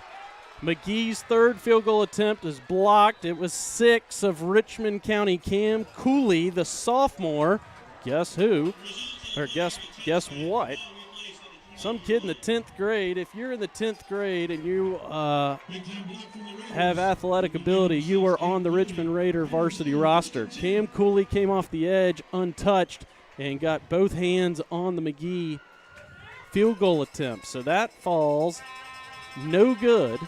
With 16 seconds to play in the third quarter, a little bit of a momentum shift for Richmond. They were on the ropes, and nice defensive effort that time to stop the drive and give up 0 points. This is nothing from the botched punts, what this is, correct? Oh, yeah. That's what, I mean, you talk about a big play that could change the game, and we got zilch for it. Snap to the QB. Give to Crowder. He's tap dancing out there on the left side and tripped himself up at the 25-yard line. He fell down untouched, but there was 3 Vikings closing in on Crowder as he hit the turf. Gain of 5.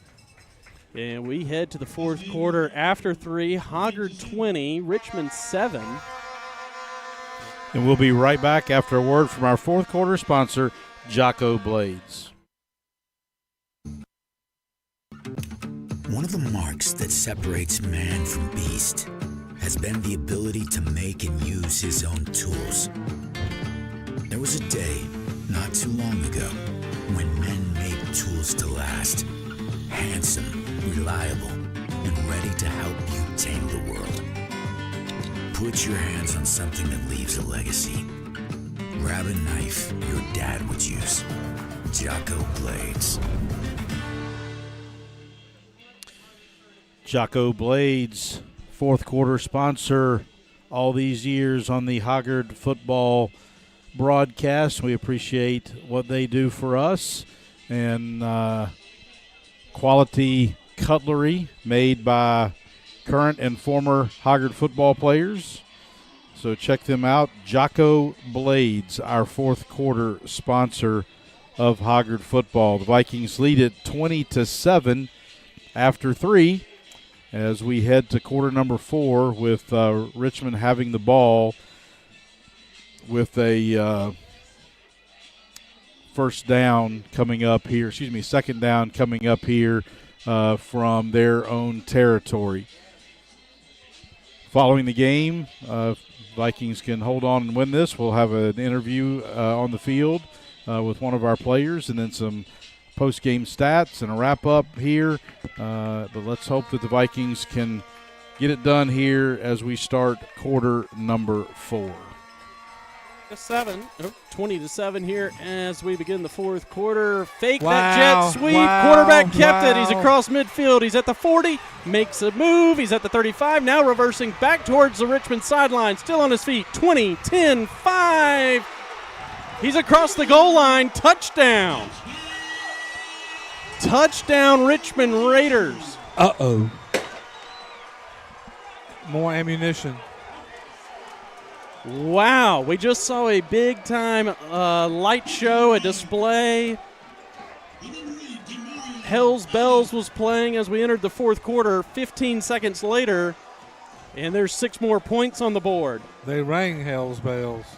Demarion Allen, the quarterback, faked the jet sweep to Chance Crowder around that right end.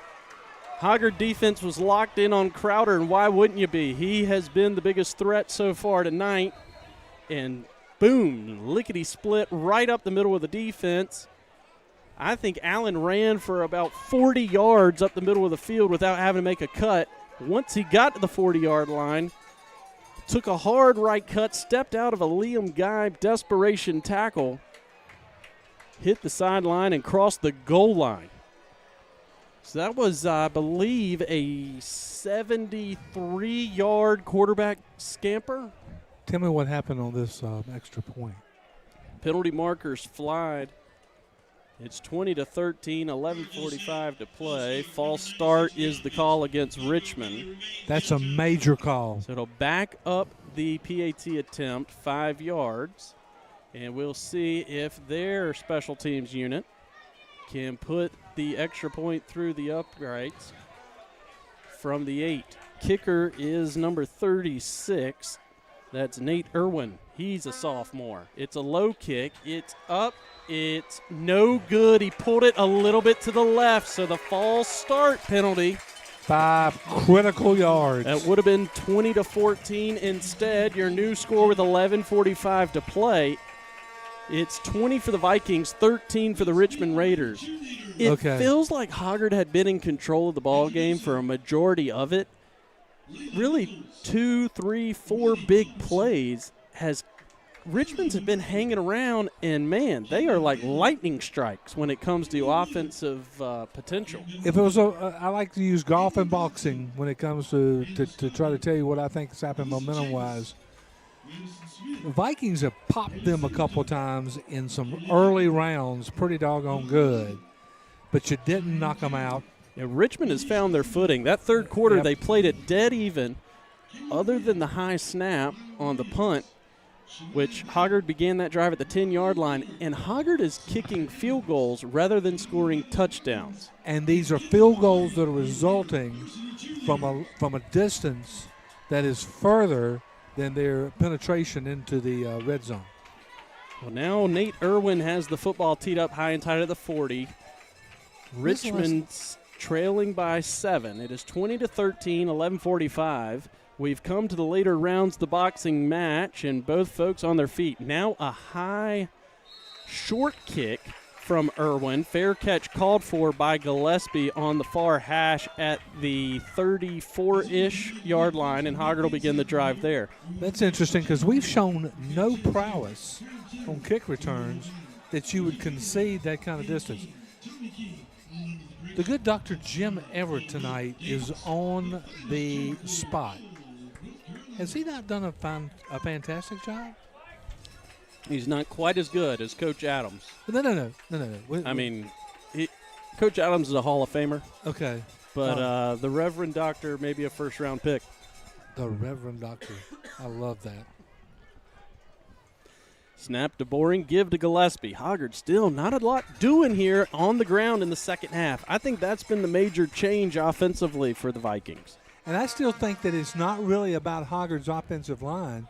I think it's more about the Richmond County sellout to the middle. Yeah, Pop says it's 97, the sophomore defensive lineman Zakai Wilson, and the linebacker, the junior linebacker, Lee Aiden Andrews as a duo, 97 and 32, have been stacked up behind one another and shutting down the running lanes for Judah Gillespie. And look at this, they're man-to-man coverage. Look at the bottom of what we see. Pickup of 3 on first down. It's 2nd and 7. Hoggard, all types of movement prior to the snap. Boring running to his right, going to throw on the run. Catch made by a diving. No. Oh, now they're going to wave it off. Micah Hunter was diving towards the ground. Is that unsportsmanlike on your man? He felt like he was trying to catch, he got his hands under the football on the diving attempt and showed some frustration to the official. Then a penalty flag comes out because of the demonstrative pleading that he made the grab. Demonstrative pleading. This is going to be an interesting. He hopped up and down a couple of times and more than likely yelled like, "Hey, man, I had that one. Are you kidding me?" And the flag is on Hoggard for unsportsmanlike conduct. So that'll be a 15-yard penalty. Momentum is beginning to shift, or was beginning to shift after that touchdown. Everybody in this stadium is a little bit edgy right now. The wind in the sails starting to move out of the Hoggard Vikings ship and over to the Richmond Raiders side of the field. Let's see if the experience that Hoggard has offensively makes a difference late in this ball game. 11 minutes to play in the game. It is now 3rd and 22 after that 15-yard flag. Boring has time. Only a 3-man rush defensively. Thrown out left side off the hands. It was a back shoulder fade to the Hoggard wideout as he was going to the turf. This is going to be an interception. It hit his shoulder pads, caromed up into the air. An incredibly athletic play by the Richmond County DB. They're going to say he caught the football, but did he get a foot down in bounds?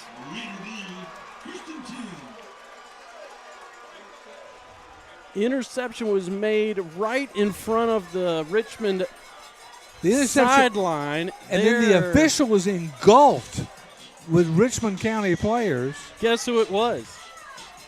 They've got his picture and a video up on the scoreboard, listed as an athlete, which is a great description for what he's done tonight. Folks, they're on the south side of the 50, the negative side of the 50. Ty Covington with the defensive play of the night for the Raiders. First interception of the game, first interception of the season. For Boring. Ty Covington, the junior athlete, with a heck of an athletic play to get the ball back to Richmond. Anything you do, we can do too. It was 9.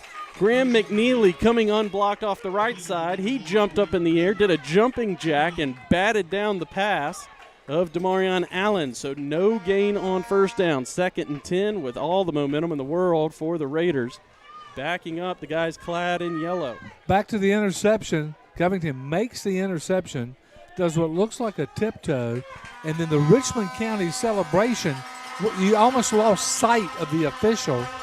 And a little bit of it was a dog pile. A little bit of a conference.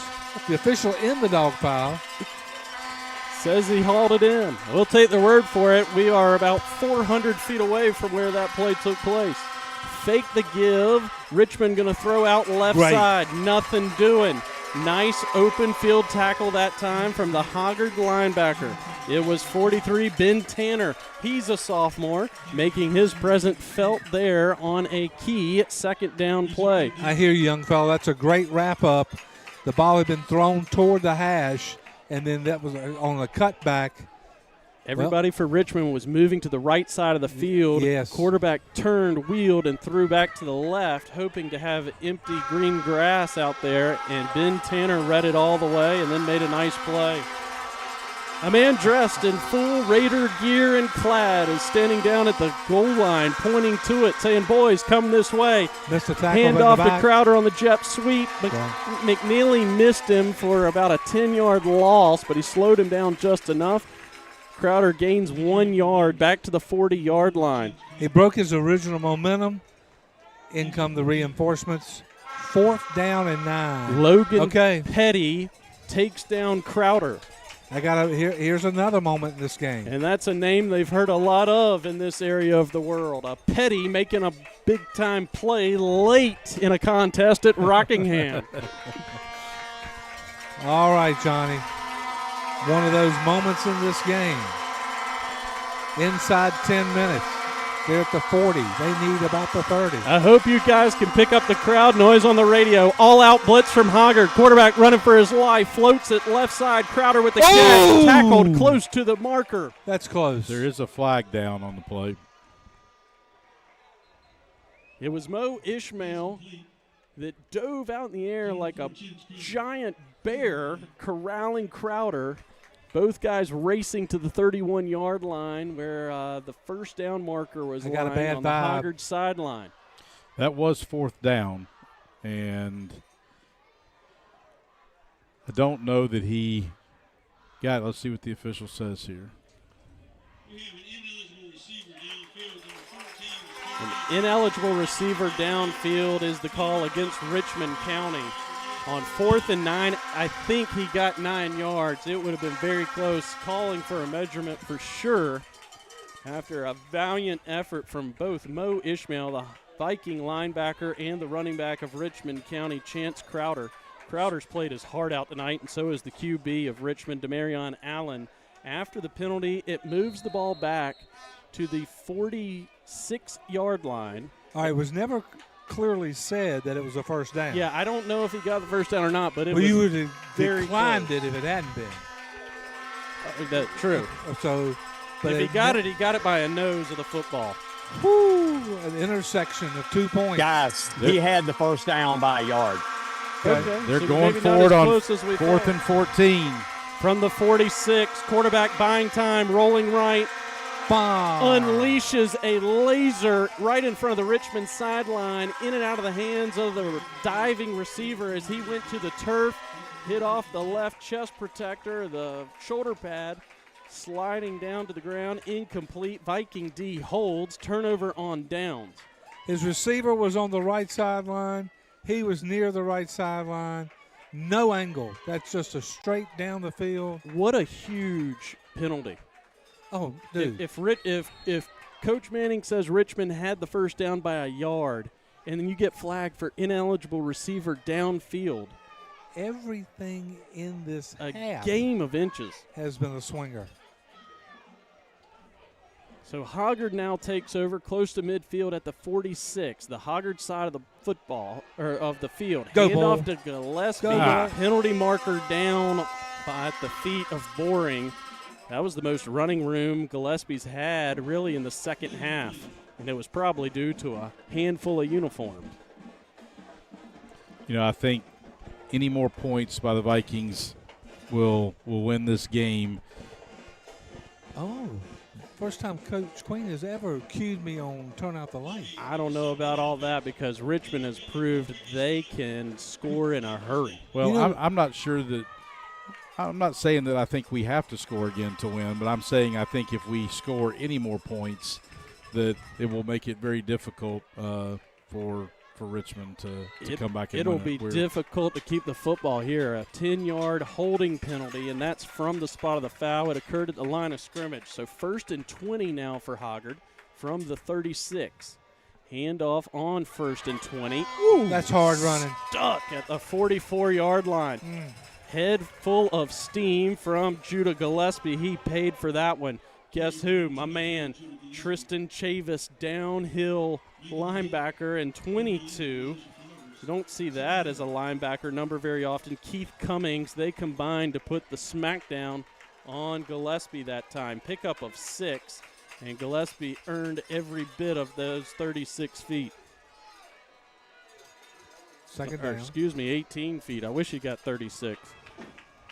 Second down, Boring, calm and cool under the pressure. Atmosphere picking up for sure. Fake the give. He's got an open tight end, Nakulo O'Connor all alone. This is a big play, people. He's at the 30, at the 25, tackled at the 20 from behind. 17, Jalen Christensen saved a touchdown. Nakulo O'Connor leaked out to the right side all alone. Nobody's cooler than Nakula O'Connor. That boy knows when the spotlights are on. He does. Came off a little bit shaken. A nice play call once again. That was a great play call. Borderline of bootleg. Running to his right. Natural run. O'Connor making the same move. Little touch. Little soft catch. And Nakula's 6'5", so that's a big target running down the field that you can just throw the ball up to and let him grab it. Back to the ground game goes Hoggard. It's Arciola, right side, 22. He lost the football. He got popped. No, the right shoulder pad hit Arciola as he was trying to make a cut back inside along the Hoggard sideline. Ball came to the sideline, so Hoggard gets to keep it. But a nice shot that time from the secondary. Elijah Flowers put a hit on Arciola. Okay, we're going forward into this end zone. Man, you look back at the last 3 plays, and you got that holding call, which puts you at 1st and 20. You pick up 6 on first down, a huge hit at the end of that run.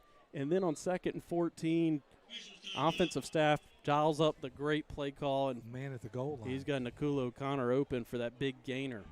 This time, bring in some speed with Arciola. I think you're right. Gillespie seems to be the power guy, and then Arciola is the finesse.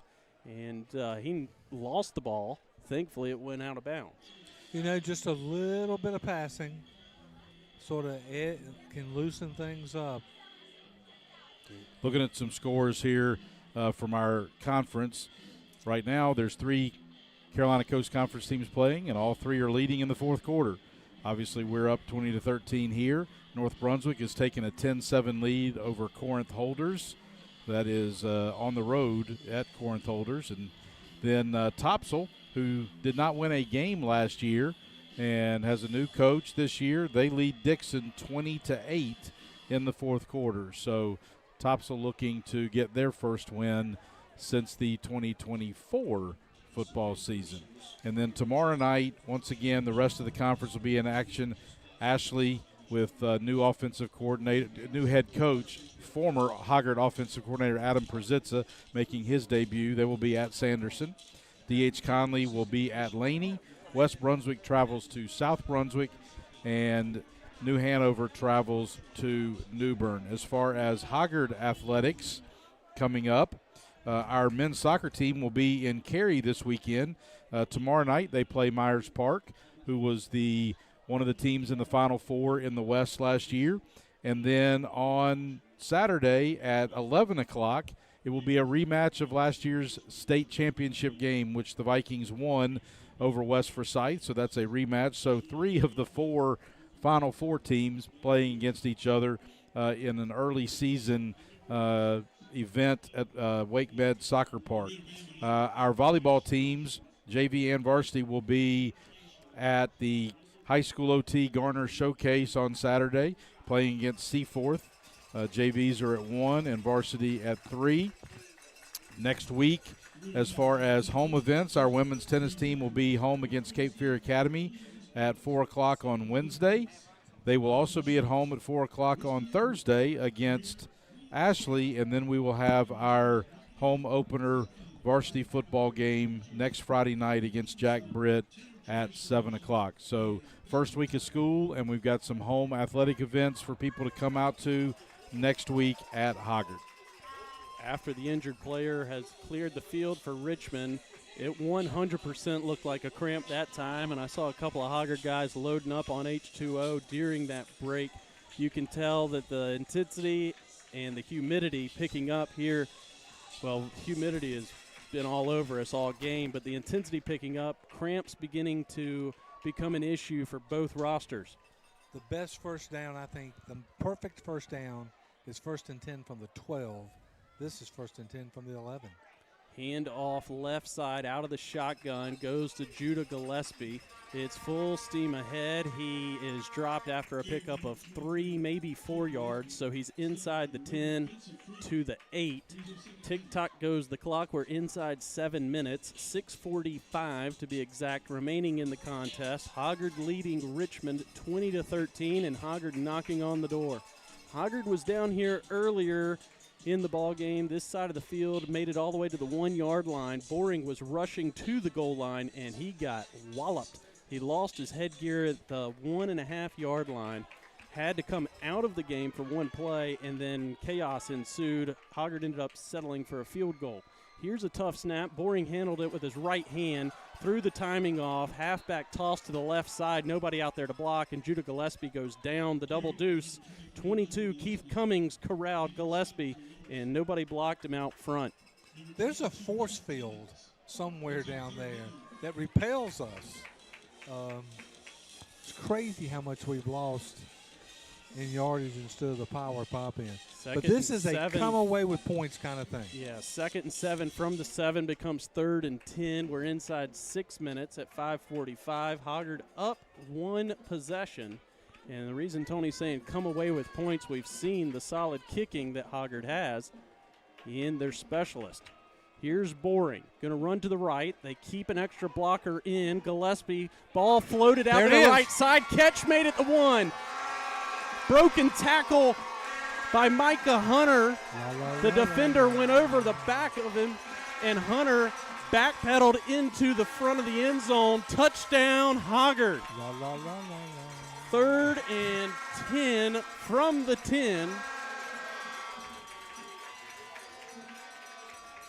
Vikings push it to 13. Results in a touchdown. The 2nd passing touchdown of the night from Matthew Boring. The first one was to Dezen Duran, number 2. That time it was number 3, Micah Hunter. All right, Jonathan, we're going to talk about last time out. There Snap, hold, kick, it all looked good. Smooth operator. Smooth operation. All right, so let's go to the old cough drop commercial because I think I got something here. Kanoa. Gosh. Kanoa. The snap from Sawyer Burrell. The hold from Will Newert. Nowert. It's Nowert time, baby. You have done a lockdown on the wrong name. And Kanoa McGee. Kanoa. Kanoa. 27-13, your new score with 5:26 to play. Defense has got a hold. I will say that right before kickoff is the first time that our broadcast team had been handed a roster, and there are no pronunciation guides on these yet, and so It's been kept in secret. didn't have a chance to go over everything with them. So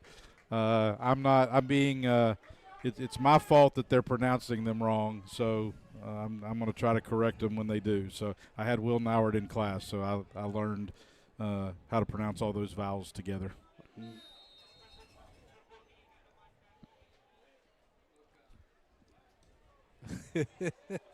Tony, you say who kicked it. Kanoa! He kicked it 9 yards deep into the end zone. No opportunity for a return at the high school level. He's done that each time but once tonight, and that time the ball went out of bounds at the 2. So 27-13. Drive will begin at the 20. 5:26 to go, and we've seen the two top playmakers for the Raiders. The running back, number 4, Chance Crowder. He's a senior. And the elusive and slippery quarterback, Demarion Allen, just a sophomore. He wears number 8. Mr. Allen. And both of these guys, When they play someone that's, not quite as disciplined as defensively. Hoggard, Oh, yeah. that kid's a problem. They are going to gash He's people. going to be a problem. Here he goes. Flag comes out, whistle blows just as the ball was snapped. I think they're going to get us for We've got a guy offsides on that. hopscotching over to the Hoggard sideline was the corner, Lyric Pryor. Great Lyric Pryor. And That's a name. That was a cramp there in the back calf muscle. He's getting stretched out. Coming in as his replacement is Elam Jordan out here. So wonder if Richmond will take a shot at the replacement corner. And that penalty was not on us. I thought they were going to get us for offsides, but it was on Richmond for false start. Yeah, one of the receivers took off early. 1st and 15 now from Richmond, or for Richmond from the 15. Guess what? They took a shot immediately at the replacement corner. The offensive staff of Richmond looked at the replacement and tried to go deep over his head. Elam Jordan was there with Kevion the McManus. intended target. Yeah, McManus had speed to burn that time. Quarterback aired it out, threw it about as far as he could, and it was 5 yards too far. He made a diving attempt, at the midfield logo. That was a 35 or 40-yard heave. He's got an arm. He's got some. He turned toward his goal. Demarion Allen running laterally towards the Hoggard sideline, floated one up, had an opportunity for an interception. Pass is incomplete. It went in and out of the hands of Cade Stevens. And to the receiver of Richmond, Jaden Wall. He was out of bounds when the ball hit his hands. Called It'll holding. Be defensive holding against the Hoggard secondary. That's the back judge. And if the back judge throws a flag that is not pro-offensive, I can't even imagine. The only thing is he's in charge of the play clock. Hoggard rotating defensive lineman now. 45, Zachary McCoy will exit onto the field. Comes Mason Hocker trying to do anything to give these guys a little bit of a breather. They're rushing all out each time. And the quarterback, Demarion Allen, he gets no credit, no stats for that play, but he kept the play alive, which then allows the receivers to do funky stuff in the back half, and a defender of Hoggard ends up grabbing a piece of the uniform. It draws the flag. Allen this time all alone, throwing high. That's a hospital ball. Whoa. Left his receiver high and dry. That's a fantastic play by Kevion Stevens. McManus had to climb the ladder to catch the screen pass, and Cade Stevens went all in, lowered his headgear, hit that L7, L8 region of the back of McManus, and now McManus is motioning to the sideline. He's standing on 2 feet, but hobbling, grabbing at his lower back. That gives whole new meaning to a hospital ball. I mean, he got popped for sure. Gained 3 yards, but he paid for it. 3rd and a long nasty 9. Blitz coming from Hoggard. Mo Ishmael, screen set up. Crowder with the grab. He's across the 30, across the 35, and he takes a seat at 36-yard line. He gains enough for a first down. It'll move the chains. 3rd and 9. Great play call that time from the Richmond sideline. You know, they don't have a lot of time to respond here. 4 minutes left in the ball game, down 14, 27-13, but no give up from the Richmond sideline. They're cat-like. You can't quite get rid of them. A battle of wills at this point. Conditioning is crucial. Snap to Allen, rolling to his right. Here now he goes. Coming back to his left, looking like Russell Wilson antics, and then floats the ball out of bounds to the Richmond sideline for a throwaway. He looked like Russell Wilson? Man, you know how Russell could just keep the play alive and scamper around? He threw an awful interception? Oh, no, just waiting for people to get deep open, or get open deep. Nobody came open, and the play clock inside of Allen's head was going off, so he got rid of the football. 2nd and 10 now after the throwaway on first down. 3:38 to play.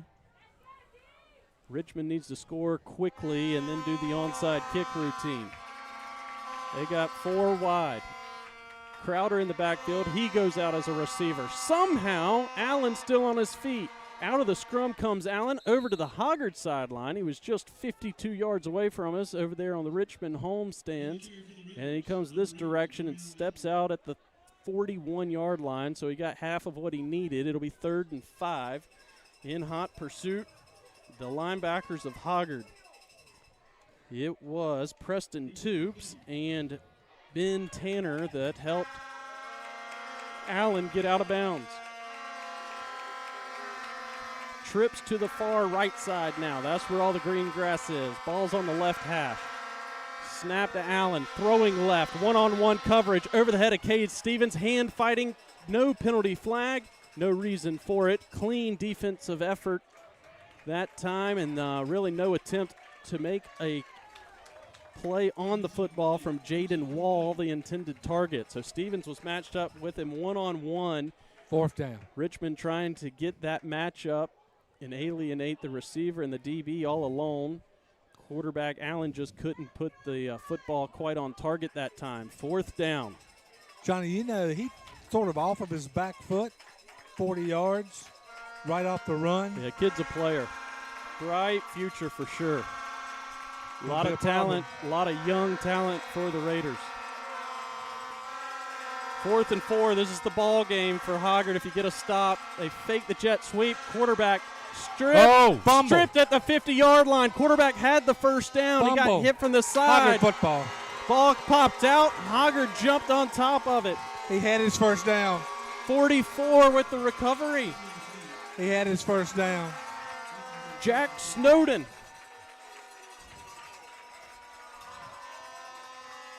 Jack Snowden made the recovery of the loose football.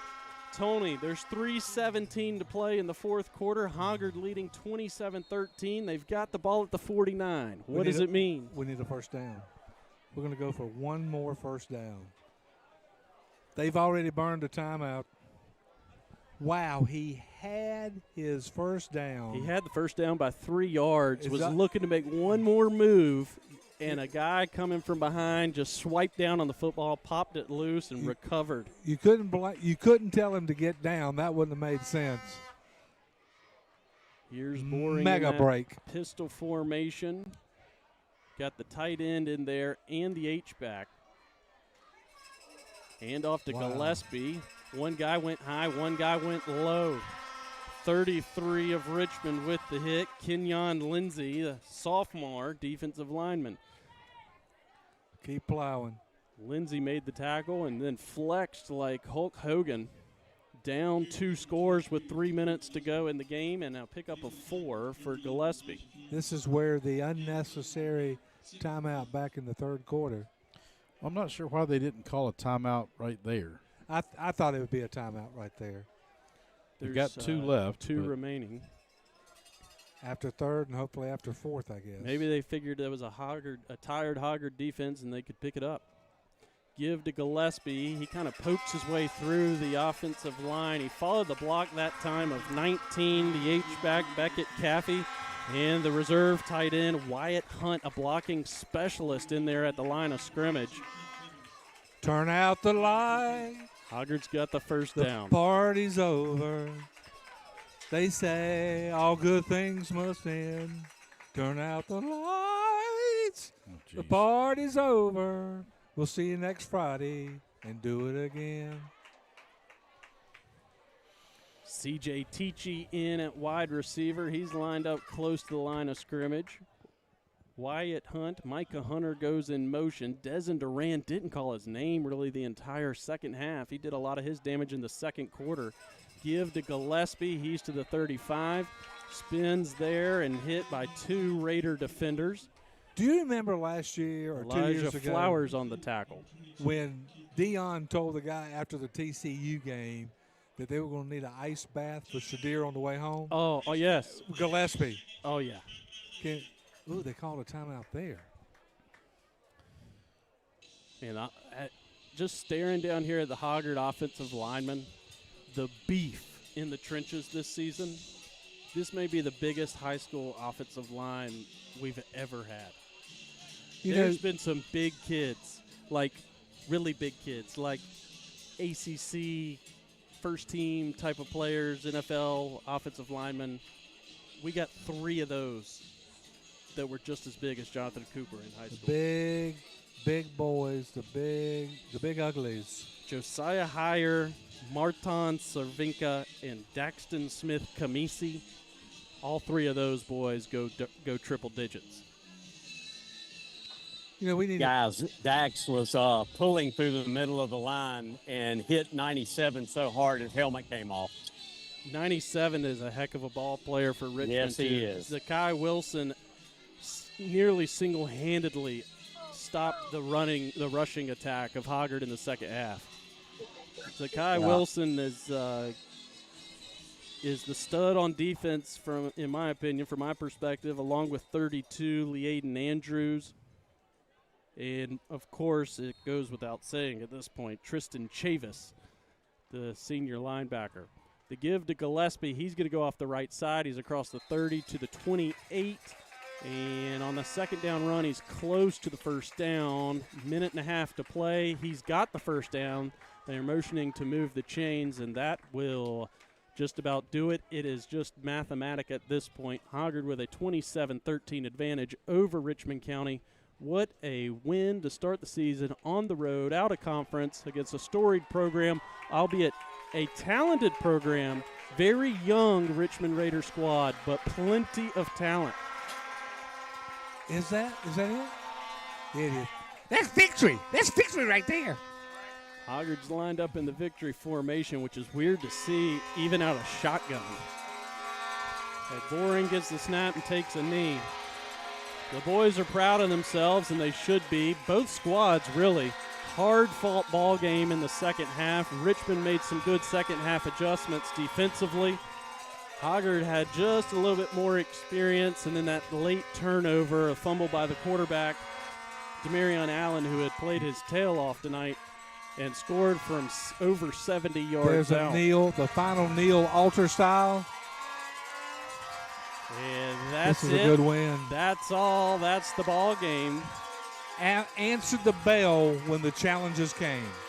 Yeah, you felt the punch. The momentum was changing. They did the lights out and the Hells Bells and the light show and everything else here at Richmond County High School. Hoggard took their best punch and comes out victorious tonight. Like I say, early in the year for sure. First game of the season, tough conditions, lots of heat and humidity, great atmosphere. The Raider has fired his gun for the last time. Zeros on the clock, and head coaches exchange handshakes at midfield. So we will hear a word from our sponsor, Slice of Life, and then we will be back with a post-game show featuring stats, scores from around the conference, and an interview on the field with one of our Hoggard players. Once again, the final score, Hoggard 27, Richmond 13, back in 30 seconds. Grab us. Slice today. A Slice of Life serves up fresh, hot, award-winning pizza, wings, nachos, quesadillas, soups, and salads. They also have great local brews on tap, the largest tequila selection in town, and plenty of flat screens for all the sports action. A Slice of Life Pizzeria and Pub. 4 locations open daily from 11 a.m. until 11 p.m. Order online at grabslice.com. Back here at Richmond Senior High School in Rockingham, North Carolina, where Hoggard gets off to a 1-0 start in the 2026 campaign with a 27-13 victory over the Raiders.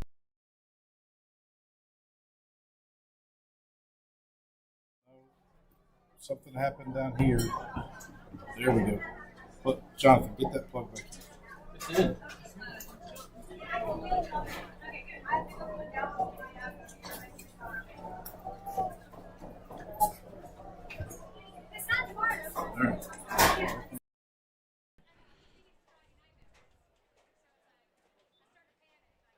All right, I think we're here. Yeah, be careful with that because that knocked us all out over here.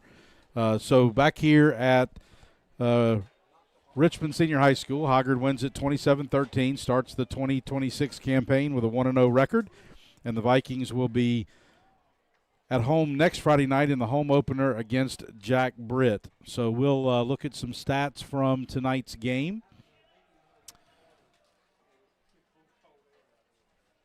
Hoggard with a pretty balanced attack tonight, 294 yards of total offense, 159 through the air and 135 on the ground. Matthew Boring, 13 for 21, 159 yards, 2 touchdowns and an interception. His leading receiver was Micah Hunter with 6 catches for 56 yards. Nakula O'Connor had 3 for 51.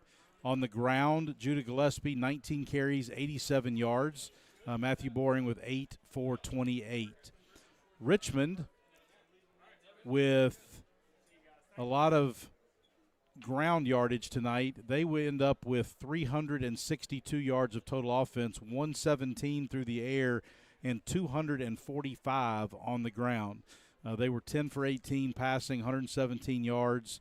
But a good night from the Hoggard offense and some clutch turnovers by the defense and some stops when we really needed them. Looking at kind of how the scoring went, if I can pull that up. So Hoggard got off to a 3-0 lead in the first quarter on a 33-yard field goal from Kanoa McGee, and the Vikings extended that to 10-0 in the second quarter with a 25-yard touchdown run by Judah Gillespie. Matthew Boring followed with a 14-yard touchdown pass to Desmond Duran, and Hoggard led 17-0 before Richmond scored at the end of the first half to make it 17-7 at halftime. The only scoring in the third quarter was a field goal by Kanoa McGee from 24 yards out, and Hoggard led 20-7 headed to the final period. A 75-yard run on the first play of the fourth quarter pulled Richmond to within 20-13, but then the Vikings capped off a great drive with an 11-yard touchdown pass from Matthew Boring to Micah Hunter from 11 yards out, and Hoggard built that 27-13 lead, which ended up being the final score of the game. Looking at some scores from around the Carolina Coast Conference, North Brunswick with a 10-7 lead over Corinth Holders. That last score we had was a fourth quarter score. We had a 20-8 Topsail lead over Dixon for a fourth quarter score a little while ago, but we do not have any more updates on those scores. Tomorrow night in our conference, Ashley will be at Sanderson, West Brunswick will be at South Brunswick, New Hanover at New Bern, and then the only game in town, D.H. Conley will be at Laney. We're waiting for Hoggard to wrap up on the field, and then we'll have a post-game interview. Chris Manning is going to talk to senior quarterback Matthew Boring, or he's going to get him on the line so that we can talk to him up here, and then we will wrap it up after that interview once the Vikings finish up down on the field. Once again, Hoggard's 1-0 now, and will be at home next Friday night for the home opener a week from tomorrow when Jack Britt comes to town. Special night at Hoggard as we recognize all of our champion athletes from last year as we receive the 8A Wells Fargo State Cup from the NCHSAA in between at halftime next week. We will have video coverage next week and in future weeks. The only time that we may not have video coverage would be if the folks in Brunswick County on the 2 road games we play down there, if they are going to provide a free stream and there's not enough space for us to do that down there. But we'll let everybody know where to find the broadcast if we can't bring it to you. But our plan is to make sure that you can see every remaining Hoggard football game during the 2026 season. So the Vikings have just broken their huddle down there, and Chris is down there on the field waiting for Matthew to come over and find him. He almost got tackled by defensive coordinator Joe Welliver. I think I'd have taken Coach Welliver in that situation. Matthew's getting There you go. all right, Matthew, can you hear me? Yes, sir. I can hear you, Coach. All right, congratulations on the win tonight. Great opener. I'm sure it felt good to be back out there on the field. Just tell us a little bit about how it felt out there tonight. It was awesome. You know, ups and downs for sure, game on moments, but I think, you know, it just definitely showed who wanted it more at the end, and we came out with the dub. So, just really proud of our guys, definitely. You've got a lot of weapons there on the offensive side. It's got to be nice for a quarterback to have targets like that to be able to throw to. Oh yeah, definitely. I mean, they make things a lot easier for me. You know, like I just put it out there, they go make plays. So you know, couldn't do it without them. Super proud of them. Well, next week, the home opener, I'm sure you're excited to play back in Scott Braswell Stadium. Just overall, as a senior, now that games have started, what is the mindset and the mentality of this team and the senior group as you've gotten started here with your senior year? Well, mindset's just got to be 1-0 every week. Come into practice, work hard every day, no days off, and just, you know, I want to be a role model for my teammates. And you know, we got some younger players starting this year, so you know, they stepped up a bunch today, and I just want to be a role model for them and be a leader for them. Well, congratulations on the win. Great job tonight, and good luck next week. We'll see you next Friday night at home. Yes, sir. Thank you, Coach Queen. All right, Matthew Boring, our thank you. Appreciate it. Yes, sir. Our senior quarterback, and good to talk to him after the game there. And Chris, any closing thoughts from the field down there as you get wired back up? Well, I tell you what, I know our fans couldn't see it, but Richmond's good. I mean, and y'all talked about it, running back and quarterback, very elusive. And we got speed on defense. You know, we're a good defense, and they were tough to bring down. And, that's what our coaches are trying to do is play good teams in the preseason. Makes us stronger, especially with the RPI. Like to get that number 1 seed again if we can manage to get through the season. But Richmond's good, and like you said, they're young, and this is a good win. You know, we gave up some yards on defense. A lot of our people aren't used to seeing somebody run for 240 yards against us, but Richmond's good. Well, glad we got to the point where we could hear you in the second half, and thanks for your insight from down there on the field. And we will be back at it next Friday night. So sorry that we could not bring you video of tonight's game, but we appreciate those of you that joined us and listened in so that you could keep up with what's going on. We hope we'll have a great crowd out at Scott Braswell Stadium next Friday night, but if you can't join us, we'll be on the air at 6:40 for the pregame show and 7 o'clock kickoff, Hoggard and Jack Britt. And we look forward to bringing you all the action of Hoggard football as we move throughout the 2026 season. Have a great weekend, and we'll see you next